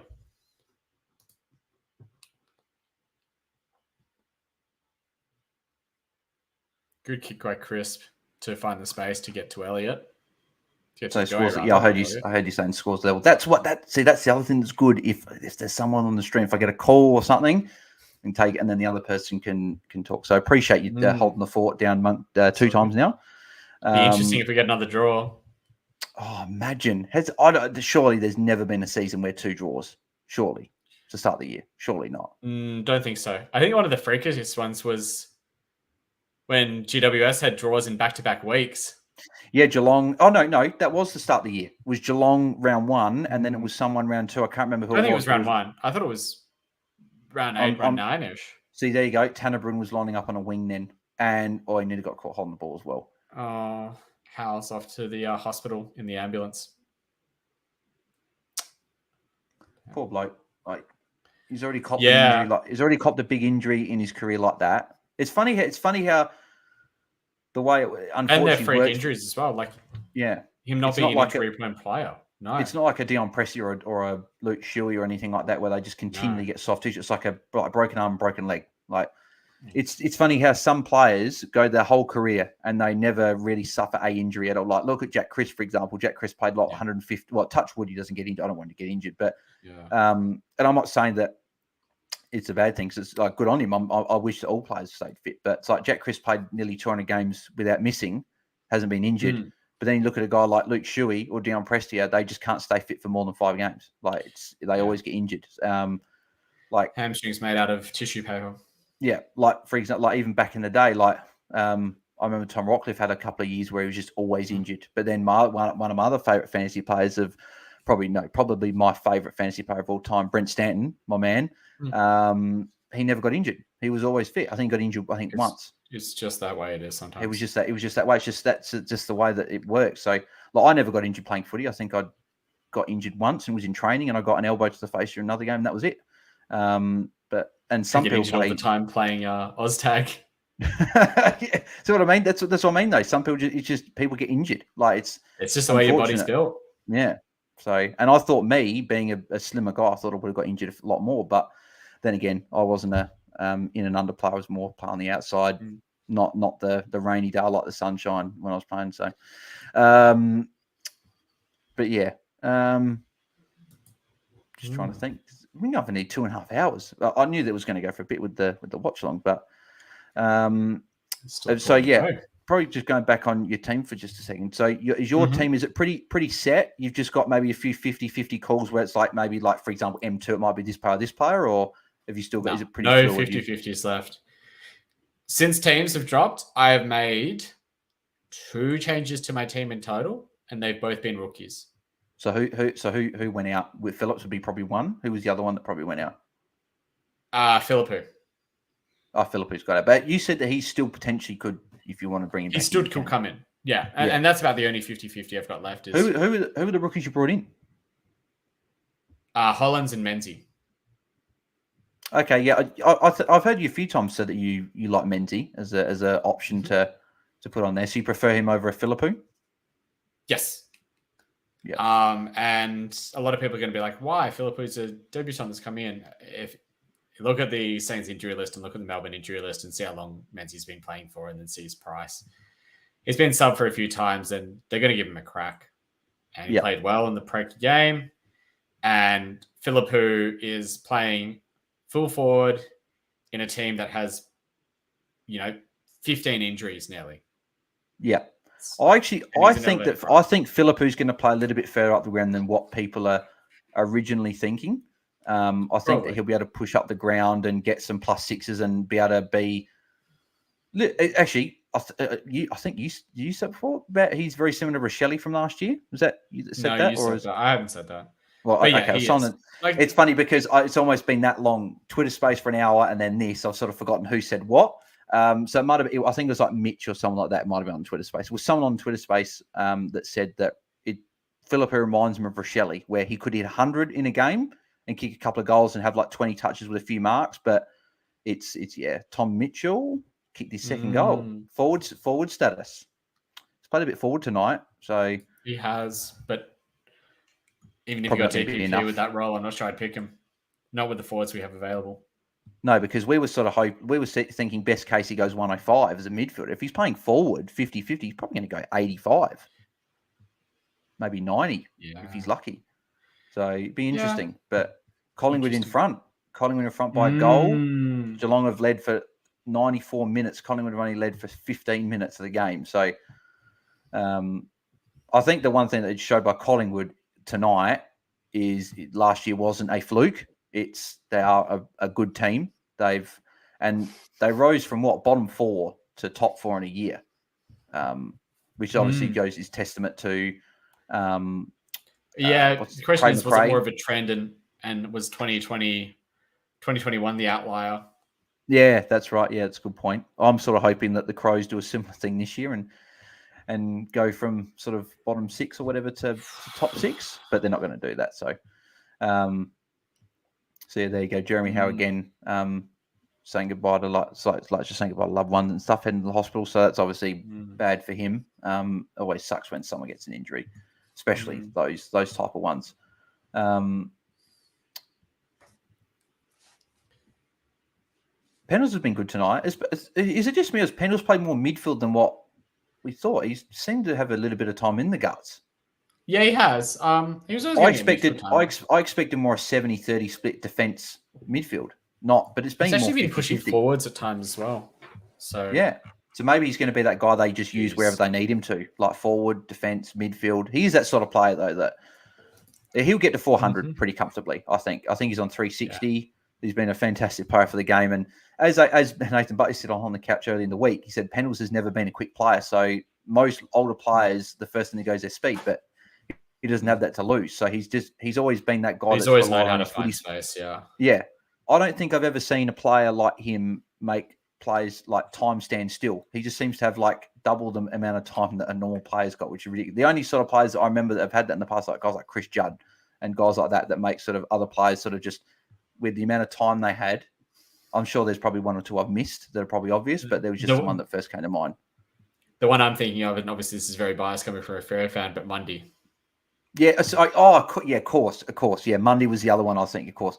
Mundy was not a quick player. Never. But, yeah. And he was playing midfield until he was 36.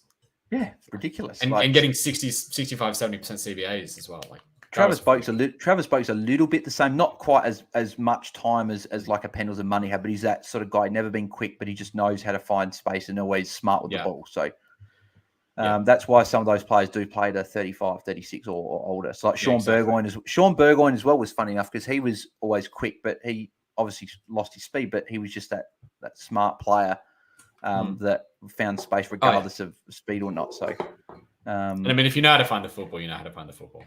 Yeah, exactly. So, if you're watching live, we got 15 minutes of the quarter left. If you want to ask Monk some questions before we head off, then send them through.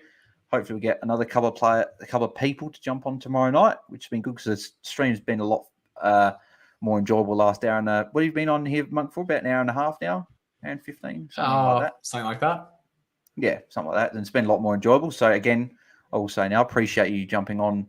It's all good to chat with you. I think because I asked Mitch from Ball Boys as well to jump because I would have got a couple of people on, and he said that he's just like, I think I've got to spend the night with the missus. I think that she's probably not going to be too happy with me because I'll be watching the footy and stuff tomorrow. So, but yeah, that's what's good about the single life though for me at the moment. Because don't have to worry about the footy. Is what I'm with at the moment. But I'll be at the missos tomorrow night. So I won't be able to do anything then. Might be able to jump on. That's all right, mate. That's all good. I'm looking forward to actually just obviously looking a little bit forward. Who do you think wins that game tomorrow night, Melbourne Bulldogs? Because I'm actually quite comfortable in saying that I think the Bulldogs are going to win. I think Stephen May out is massive. Oh, especially with the big forwards that the Dogs have got. They've got the option of they can play Sam Darcy back. Tomorrow night, what they'll probably do is they'll probably try and stretch Melbourne and go and put him there. So I think, don't get me wrong, I'm not writing Melbourne off, but I'm normally some 50-50 games. I don't know who to tip. Whereas this, I'm pretty happy with Bulldogs. What are your thoughts? I haven't given it a huge amount of thought. I just hope it's a good game, but I think my tip's on Melbourne, just because I think backing them in. Yeah. I think Goodwin's a really good coach. Oh, I do as well. Yeah, I think he's a very good coach as well. And yeah, it'd be interesting to see how the Dogs go, because it's sort of, as people have said, I think if Dogs don't make finals this year, I think actually Port and Bulldogs are very similar. I think if Port and Bulldogs don't make finals, I think Hinkley and Beveridge will be gone. I certainly hope so. I certainly hope so. What is that? The Bevo? So just for the Bevo? For the Actually, more for the Hinkley. Oh, really? Okay. I don't think he's a good coach. Well, is it what you just think he's just more relied on having some good players? Is that, yeah? And he's too one-dimensional. He doesn't know how to pivot. Tries the same thing over and over again, gets found out and doesn't know how to deal with it. Well, all I'm saying is I did in sorry, Port supporters. I'm not having to go at you per se, but I'm sort of more, the Hinkley thing was funny. That I remember that when they won that showdown, he did like the 1 and 0 thing, and that. But then like last year, like he was sort of on the bench, like a bit worried, and then obviously Dawson kicked that. I'll never forget that. Yeah. I'll never forget that moment. I went to that game, watching it. I think that was the first game I had Jordan Dawson in my fantasy team as well, and he got the right on 100 with that goal. Won the game. We had beer thrown all over us because people just threw every drink around him because it was nuts. So that was. Oh yeah. Did you actually? I don't know if you. I don't even know what years. I certainly wasn't. I don't know if you're older than me or younger. I can't remember. But we're the same age. We are the same age. Did you go to the game where Longmuir kicked the goal after siren? Because you lived in Perth when you were a kid. Did you go to that game? Oh no, I wasn't at that. But I was at the one when Pav hit the post. Who was that against? I think it was against Geelong. I thought it was Geelong. Yeah. Okay. Yeah, that was. Yeah, that was a bit later, wasn't it? Yeah, that was. Yeah, I think it was 2009, 2010. Yeah, I was going to say it was recent. Yeah, it wasn't too. No. Sorry, no. More when I mean recent. Sorry, I mean like past like 07, like 08, 09, 10. Like it's funny because I keep thinking that it's not long ago, but 15 years ago. Or nearly 15 years ago, I should say. Sorry. Yeah, no, I was at that one. Yeah. Wasn't there another one back around that time that free kicked the goal after? Oh, no. Nat Valentine? There was. Oh, no, Valentine was one, yeah. Nat Nui was the one I was thinking of, though, the one against North Melbourne. Took that massive screamer. So Collingwood up by 12 points here. We sort of off track a bit, so whatever. But 12 points. Collingwood are up. Looking good. And both teams are going to probably score over 100. Well, you'd imagine that both teams score over 100. So this is interesting. So who's in the centre bounce here? So there you go. When the whips are cracking, Tom Atkins, Patrick Dangerfield, Cam Guthrie. That's the other thing that we probably didn't say as well. If Geelong do get in a very close game, I don't know if they're going to trust a guy like Tanner Brunt in the CBAs over Guthrie, Blitzarves, Dangerfield, especially Atkins as well. So Brunt was on a wing for that one as well. So, so sorry, you were saying about the Valentine one? Oh, I was at the Valentine one as well. And that was traumatic. Look at the man. Like, Dacos ran from... Oh, wait. I know. I was the exact same thing. Oh, he didn't get it. Okay, he didn't... Dacos didn't get the ball then. But I love seeing that. He ran from like 30 metres away to get into a space where a little cheap 15-metre kick. He could get peak status at like in like 10 come minutes. On, here we go. Oh, Tom Mitchell. See, right there for Tom Mitchell is what we wanted to see a lot more of. Oh, here we go. Look at this. Hang on. Is he going to get the ham? No. Look how far he's run. It's coming. Look how far he's run. He's run 70 meters to try and get a disposal, and he got it +6. That's ridiculous.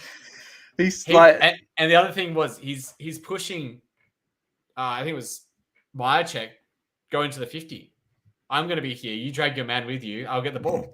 It's hilarious. That's hilarious. Just watching that play as well. Like if Moonboy said about the whole not owning Dacos is killing me, that would have killed me not owning him there. Just watching that because you want to see. So just a quick score update. So Nick Dacos on 100. I don't know if he's on 106 now. I thought so. So Dacos 106, Pendle's 108. So there you go. The top score for Geelong is 82. Isaac Smith. Then you've got Cameron 72. Cameron 73. Stanley 72. Then you've got DeGoey 97. Tom Mitchell's on 78. He's had a big quarter. Wow. Okay. Yeah. So he had the goal earlier in the quarter. Yeah. So that obviously bumped up a little bit. So he'd be on probably around the mid 60s, but still good. If you had him, you're sort of not sitting there going, "Oh, great." So you could still get to a 90. Crisp is on 67. So again, Collingwood's midfielders have started. Like Adams was poor as well. He's on 60. So they were all like sub 50.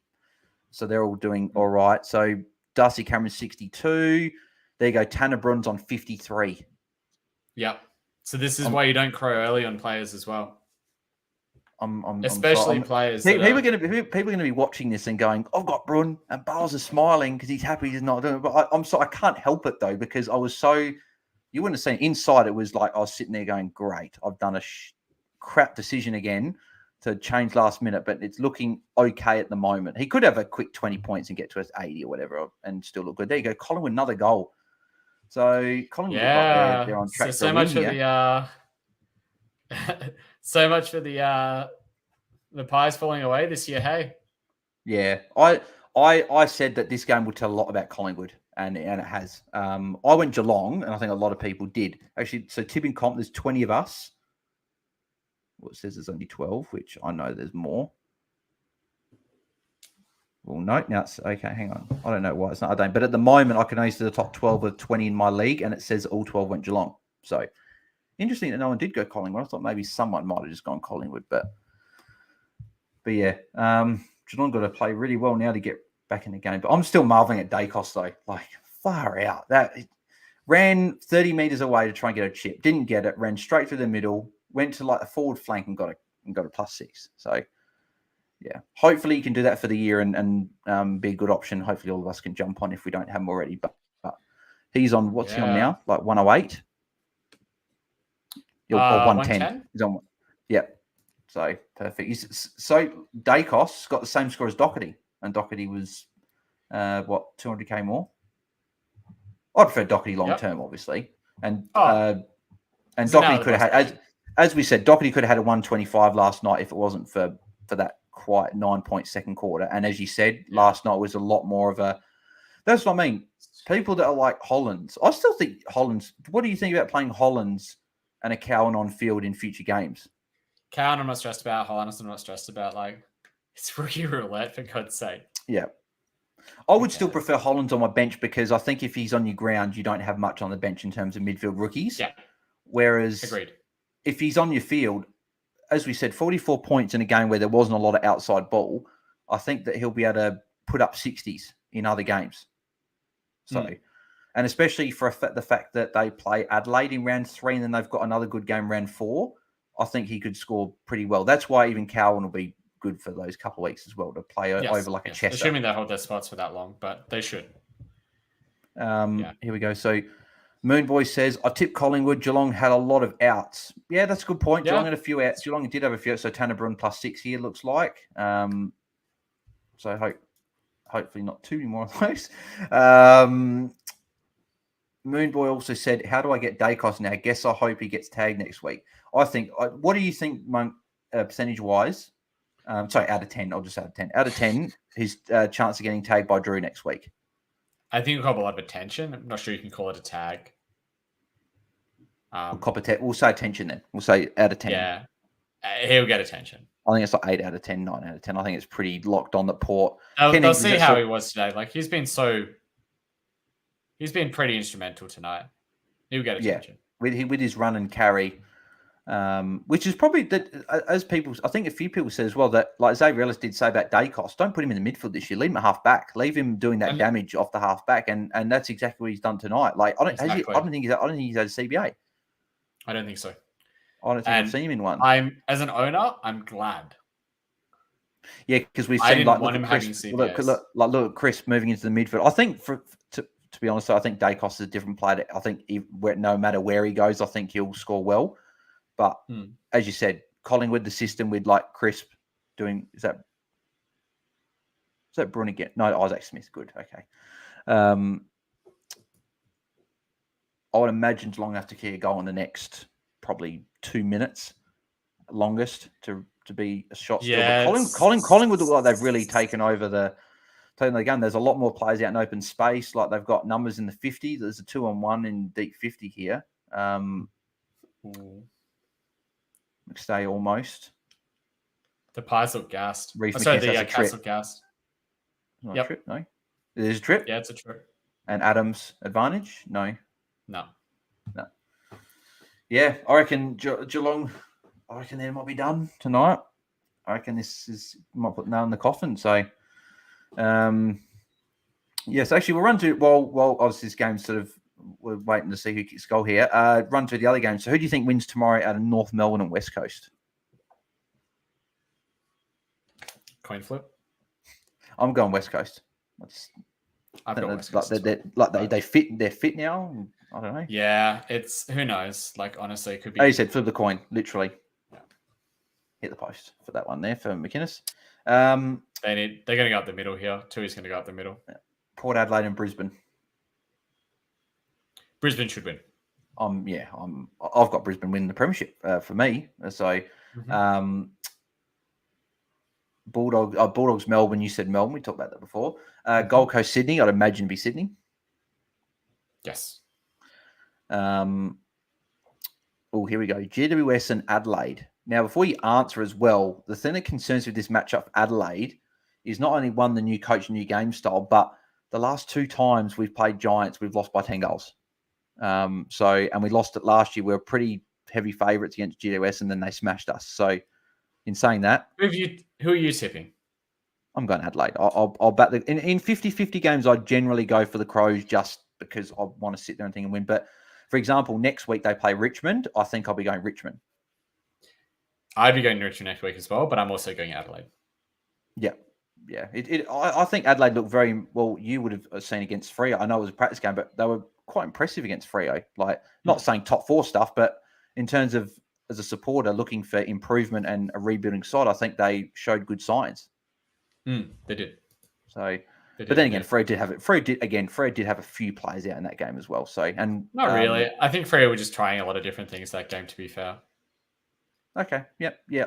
Maybe I thought they were missing a few. Maybe they weren't. I'm not sure. But not really. Hawthorn and Essendon. I think a Peter Wright going out makes it a little bit more interesting than what it was. It does. I need to have a think about this one. I think I'm still Essendon. I tipped Essendon, but I might change. I think I'm still Essendon, but Peter Wright being out I think it's gone under the radar. It's pretty big out in terms of what could happen in that game. Essendon doesn't have a forward line. Neither the Saints, to be fair. But, Well, I was going to the next game, right. Saints Freo. I'm pretty sure I know exactly what you're doing because you said before, if Freo don't win the game. Yeah, like if Freo don't win, it's Henry the season off. As I said before, good thing that my mate's probably not on the stream because every time there's a specky, he seems to get up off his chair and not yell, but get quite loud. He's like, So, it's funny how the thing I've noticed with Brunn's game, because obviously been watching him very closely tonight because of not having him. I'm like, well, I want to see if I want to bring him in, but hopefully he doesn't go big.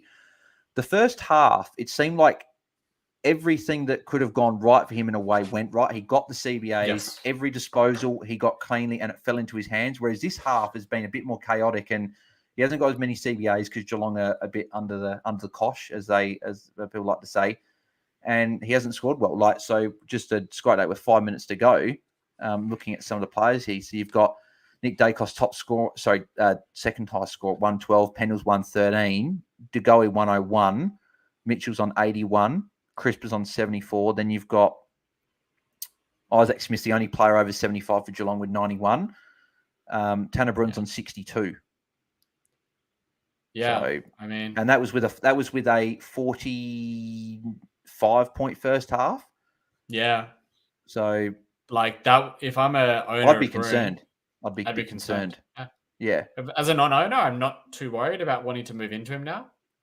Yeah.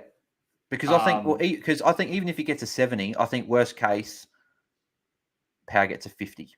But then again, I might not start Power. He's just there for the time being. I could move. Power should get more than a 50. Well, actually, I don't know if we went more in depth a bit. But what do you actually think of Power? I know you said Power's not a bad option. What do you properly think of Power as an option? I think he gets a lot of midfield time for them, and I think he can go 80. Yeah, and the thing is, if he goes 80 from that price point, you tick it off. It's a good pick. It's exactly what you want. Because I was sort of home from Brun, you get a 75. And as I said before as well, if Power does okay or not that great, and Philippe gets a 60, next week you just go Power down and play Philippe, and use that money on top of Will Day or prices. yeah. So Well, he's on 65. It's like, So you got to kick. Yeah, you just got to kick then. So like, but again, it's that score where I'm not sitting here thinking, oh, I missed out. So, but I'm not sitting here thinking, oh, it was a fantastic decision not to. Oh, actually, it's not. No, it's I'm okay. It's not bad. Yeah, it's not bad. Okay. There you go. So, Geelong over. in top. The goat. He's done it. Whew. He's a good player when he focused on his footy. I don't know if Zave kept him. I know Zave said he was in his team. I hope he kept him because he's on.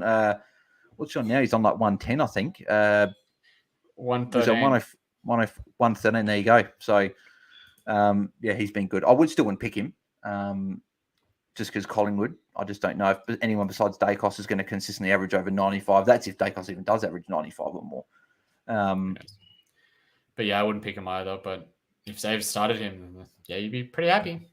It's not a bad way to start round one with the Collingwood have been Collingwood have been very, very impressive. Again, it is probably helped by the fact that Tom Stewart did get injured very early. I don't know. Has De Koning played? I haven't seen De Koning much. I don't know if he's come back on or he's been back on. He's been back on, but but he was still hampered. But he's been hampered by something. No Duncan.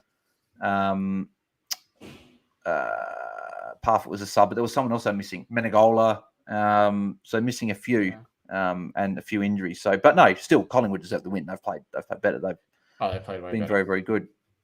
What have we got? 3 minutes 20 left, and I'm absolutely some nice chip from the pies would be nice. Yeah, I hope not. It's a non-Dacos. I know. I'm with his score at the moment of being a 114. It's getting to a point where I'm starting to go, oh, okay, I don't want him getting much more than what he's got now. A non-biased person, fantastic for people that have got Dacos. Exactly what you wanted. Yeah.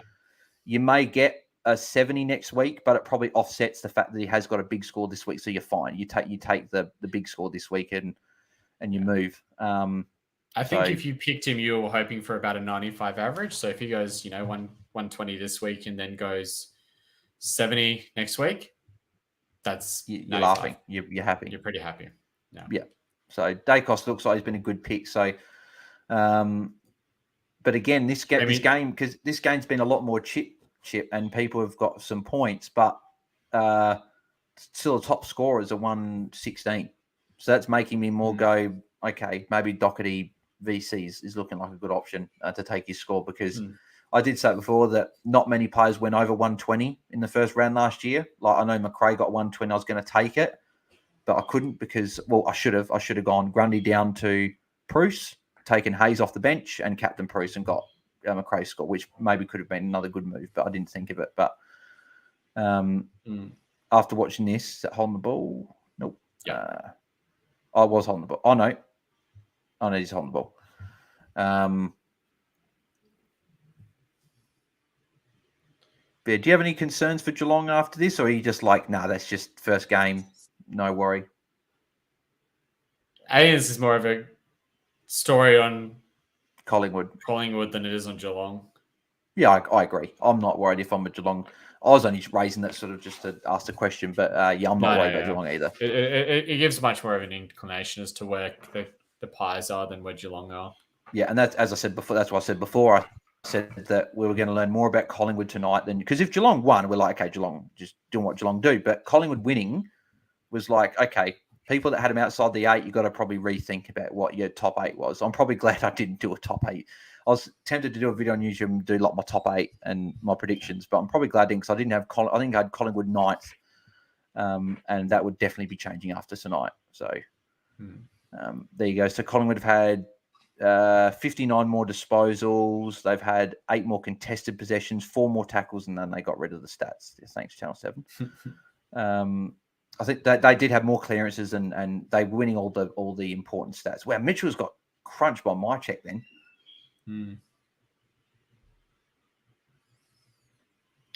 Unfortunately, Dacos went to the bench. Oh, did he? Yeah. So he's not being involved in any chunk. That's one thing he's got to learn is if he wants to be a pig in the future, he's got to stay out there and get those +6s towards the end. And they're out of subs as well. Oh, As I'll take 14. As Roy said last night with Carlton, why are they bringing Doherty off with 5 minutes to go? Like they didn't bring him off with 5 minutes to go. So he came off at some point though, like near the end of the game. He came off with about 11 minutes to go for his rotation. He was and he got stuck. Oh, he got stuck off. Okay, so sorry. So that's what he was saying. He was saying that he's still stuck off on the bench with 5 minutes to go. Okay, yeah, sorry. It happened also in the second quarter as well. Ball got stuck that side. As you said, because he normally is a mid to high 80s. Where Mitchell's just gone in hard again against Dangerfield. So, but yeah, as you said before, yeah. I haven't looked Dean's scores yet because I'll look at that. Wait in 30 seconds. It'll wrap up because I'm starving. KFC, I know, is here. So I'm looking forward to eating that. But we've gone for 2 hours, 55 minutes. Definitely the longest I've streamed ever, which is good. Good fun. So what do we got? Brian Myers, 20 seconds to go. And he's missed Brian's going to end on a 65. Low time on that. ground. I'll take it. I'll take that as a non-owner. Take it as a non-owner as well. As an owner, it's a tough one because he looked good in the first half. He's a tale of two halves with him. He looked really good in the first half, not great in the second half. 45 in the first half, 20 in the second half. And you're probably thinking with 45 at half time, you're thinking he should be going at least 80 here, whereas he's fallen nearly 20 points short of that. So that's a tough one. So here we go. So game's over. Collingwood win by 22 points, 19-11, 125 to 16-7, 103. So good win for Collingwood there. JS will be very happy with that one. In terms of some scores, we've got them on the screen for you here. So we got Pendle's top score with 118. Nick Dacos 114. You'd be pretty happy with that as owners out there. Jordan DeGoey with 113. As we said before, hopefully Zave got him and you're pretty happy with him. John Noble 105. Then you had Isaac Smith top score for Geelong with 91. Josh Dacos got 91. Tom Mitchell 84. So had a big last quarter, but you'd still be concerned. Take away that big quarter, was a pretty poor score for him there. Jack Chris got to a 77. Dangerfield got to a 70. Holmes 70.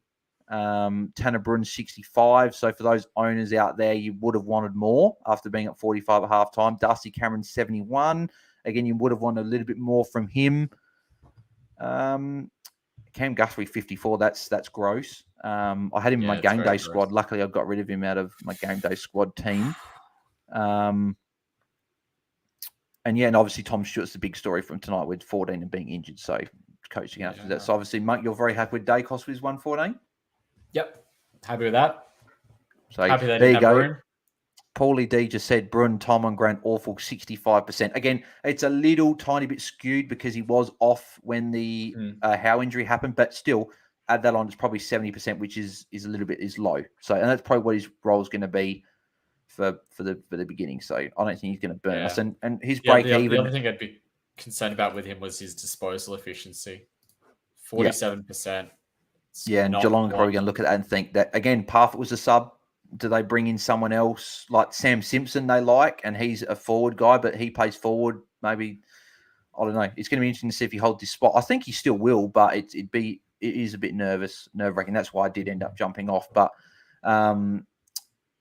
yeah, so a couple of things to take as game, but again, more relevant games coming up tomorrow, which is good. So before we let you go, Monk, as well, what are the key things that you're looking at tomorrow? Could be any of the games. Actually, so North Melbourne, West Coast, what's the key thing that you're looking for? Probably looking at Sheed, see what his role looks like, see how he looks. And then I guess how their rookies look for North Melbourne. I mean, Bergman's playing. I don't expect him to be a good scorer. Power's playing in the midfield. How does he go? Whether Phillips gets named as the sub, because I think that's pretty likely. There's been rumours about Goldie as well, sub. I just cannot see them naming Goldie as a sub. It's going to be Phillips. Phillips will be sub. Phillips. Yeah, agreed. Yeah, I have some inside word that Phillips is very, very likely to be sub. But I agree. Yeah, I think he will. For me, obviously the Eagles. Sorry, you go. Yeah, and then the Eagles rookies as well. Like Chesser, Jinby, Long, and Hunt as well to an extent. Watching them. Yeah. You took my two. Yeah, so Powell, if I start with him, I'm interested to see what that midfield mix is. If Simpkin, because Roy was at the DT live show here, and he did say that he has an inside source, and then I'd love to have the in the background, that Simpkins going to have less CBAs this year because they're going to give more time to LDU and your Tom Powers and a few guys like that. Yep. So Simpkins still going to have his 55, I don't 60. think that's unexpected. I think that's pretty common knowledge by this point. Yeah. So LDU is probably the other one to watch just at that price point, see if there's any movement to move on to it. But he's also playing the Eagles, for God's sake. Like, if he gets 110, but if he's playing pure midfield and looks good, then that's when you probably want to move. Yeah. And then the other guy, obviously Campbell Chester, obviously me playing him on field at D6. I'm as a guy that bench Cowan, if Chester can get a 70, like that'd be amazing. Like you'd gain points. But if you can get a 60, I'd be pretty happy with that. And I think there's a decent chance he could get to a 55, 60 against North Melbourne. I think he'd be happy with anything more than 50, to be fair. Oh, yeah, I'm trying to talk it up. I want to be more, but be greedy. But 100, get 100. Do what Paddy Nash did. But no, as you said, 50 plus, you'd be happy. That's still 15 points I've got over what I would have had with Cowan on field, because I'd end up changing it. And then what's the twilight game? Brisbane and Port Adelaide. Obviously, I'm keen to see how Dunkley goes in the thing. And Dunks is a big one. Dunks, Ashcroft, Rosie, probably a little bit of interest in players like JHF and Lysette, and a little bit of Butters as well. But I think Rosie's the big one. Like, we've seen the role, just want to see it again. And you know, Dunkley, how does he go playing basically pure midfield type? And I suppose the other one in that is, how does the mix look with Neil? Like, does he get affected by Dunkley? How do Wilmot and McKenna set up across halfback? It's actually got a fair bit. Normally, Brisbane and Port haven't been the most fantasy relevant team in the past like 3, 4, 5 years. But tomorrow, there's a lot going on. There's a fair few players to watch, and then. You got Melbourne and Bulldogs. I'm obviously very keen as a Bont owner at this stage to see how the Bont goes in what looks like he's very healthy, and I'm tipping him to win the Brownlow. Split. Yep, Gordon Grundy split. The midfield mix of like your Bailey Smith, your McRae, Libba, Treloar. Like, does Daniel go in there for a few CBAs? Like, I don't know. It'd be interesting to see. Sydney Gold Coast, again, that's probably another one of those not as relevant. Probably Gordon, obviously, is the big one. Gordon's the massive one. And then also Mills. Yeah, it'd be interesting. I've got him captain in my keeper league, so I'm hoping that he can do well. But it'd be interesting to see what his role is.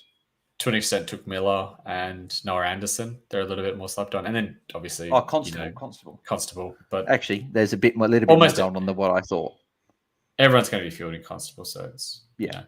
What he scores is essentially irrelevant.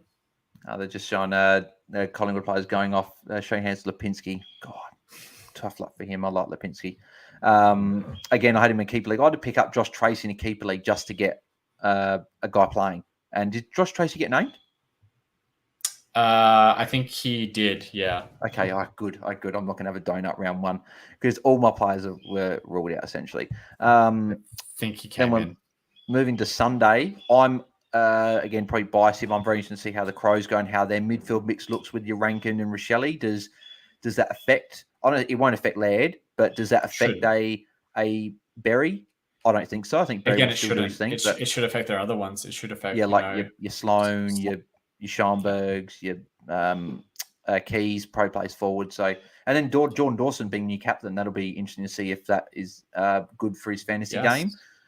And then Giants, obviously, that's a very fancy related game. Giants, you got Tom Green, you got Josh Kelly, Stephen Canelio, Lockie Whitfield, does he play down back? Finn Callahan, Lockie Ash. There's Giants every year, as Zaven that say, every year they get us. There's always relevant players at Giants, and they normally display. And then how does Flynn go with no Prusy? Prusy not being that was just absolute laugh. He didn't get named. It's just typical Prusy. He's injured. Oh, he's injured. Oh, there you go. He was having Pete said as well. Yeah, Pete said as well. He'll start with any ruck in the AFL R2 except Bruce. So, and then the middle game on that, Hawthorn, Essendon. Obviously, the Hawthorn midfield mix. What's going to happen? Is it going to be Ward going to get more time with them in the preseason? Warple, Newcomb, McKenzie, all those guys. How's Will Day going to go? Yep. And then Essendon probably is your McGraths. Bit of the midfield mix. Who gets the tag from McGuinness? And, then you can put that into your book as to when you want to be grabbing them. McGrath, Ridley to an extent. The good thing Menzies with McGrath... I'm looking at as well. But the good thing with McGrath, Alwyn Davey Jr., the good thing with McGrath, though, is that Nash didn't get named. And I thought if Nash got named, they would have gone double tag, I think. Whereas they've only got McGuinness now. So I think they're only going to tag one. And I think, as everyone says, I think it's Merritt. I'd be shocked if it's not McGrath. Merritt. I had a feeling it could, like, the outside feeling could be McGrath, but I think, it's got to be Merritt. And then the final game, St Kilda Freo. That's probably not as much. Probably Sean Darcy. How does he go? Ryan Marshall, solo ruck. Andrew Brayshaw, does he get tagged? Bytel. So Jack Sinclair, how does he look? Bytel. Yep. I don't know if I said Jack Steele, but Jack Steele as well. See how he goes. So yeah, Jack Steele. As we know, coach team. As we know, round one is always got plenty of stuff. So messy. Yeah. Appreciate everyone tuning in. Been good. We had more people with, as I said, with Monk. So Monk, mate, thank you very much for coming on. Thanks for having me. If we do this if I do this every Friday, Saturday night, it'd be good to have you on again and chat some fantasy and stuff and get the people involved. So where can the people find you on Twitter and the podcast? Yeah, so I'm at MiniMonk10 and I've been doing a lot of podcasts with the coaches panels and that'll continue through the year. So yeah, you can listen in to me there and hear some of my thoughts through the season. Yep, and help Mini Monk get to 2,000 followers now. He just hit the 1,000, so good stuff for that. Now 2K, as I made that mistake with Luke on the head-to-head video, I said 100K subscribers, not 1,000. So no, 200,000 followers on Twitter, Monk. So, but yeah, and then you can follow me at BarlsDT on Twitter as well, and all the socials, all the links are in the description. Probably, in this video, I updated all. So that's all there as well. We'll be back tomorrow night with the Bulldogs and Melbourne game, which will be another cracking game. Tonight was a very good game as well. There'll be a lot more. There'll probably be a lot more discussed tomorrow night because we'll be able to review some of the games and stuff like that. Obviously, me and Tim will do that on the Fantasy Fanatics Twitter space, so tune in for that. But we will probably talk about all the games tomorrow, so tune in for those. So, any final words, Monk? Yeah, just don't overreact. Like, there's going to be players that pop good scores. There's going to be players that pop bad scores. You're going to maybe cop an injury, maybe cop suspension. Just roll with the punches and adjust after the first round. Like, no one cares about what your rank is after the first round. It's a trading game. You can trade your way up. Yeah, well, the good thing for us too is that we don't have a player that's gone under 110, which is good. So you've got all three. I do. Oh no! Yeah, I got Cowan. Yeah. Okay. Well, but then again, Dacos doing really well is good. So you got three players over 110, then you got the Cowan, whereas I've only got two players. I've still got a lot of players, but I've only had two so far. So it will be very interesting to see how the rest of the round goes. But appreciate you jumping on, Monk. Subscribe to the channel, guys, if you haven't already. And also like the video if you enjoyed the watch along. And let me know in the comments below what you guys thought of the watch along. Did you enjoy it? Do you want to see more? And tune into the Twitter space on Sunday afternoon, 4:30 p.m. Australian Western Standard Time and 7:30 Australian Eastern Daylight Time. Me and Tim will get some guests on and chat the round. So until then, we'll catch you guys tomorrow night. So we're out. Cheers.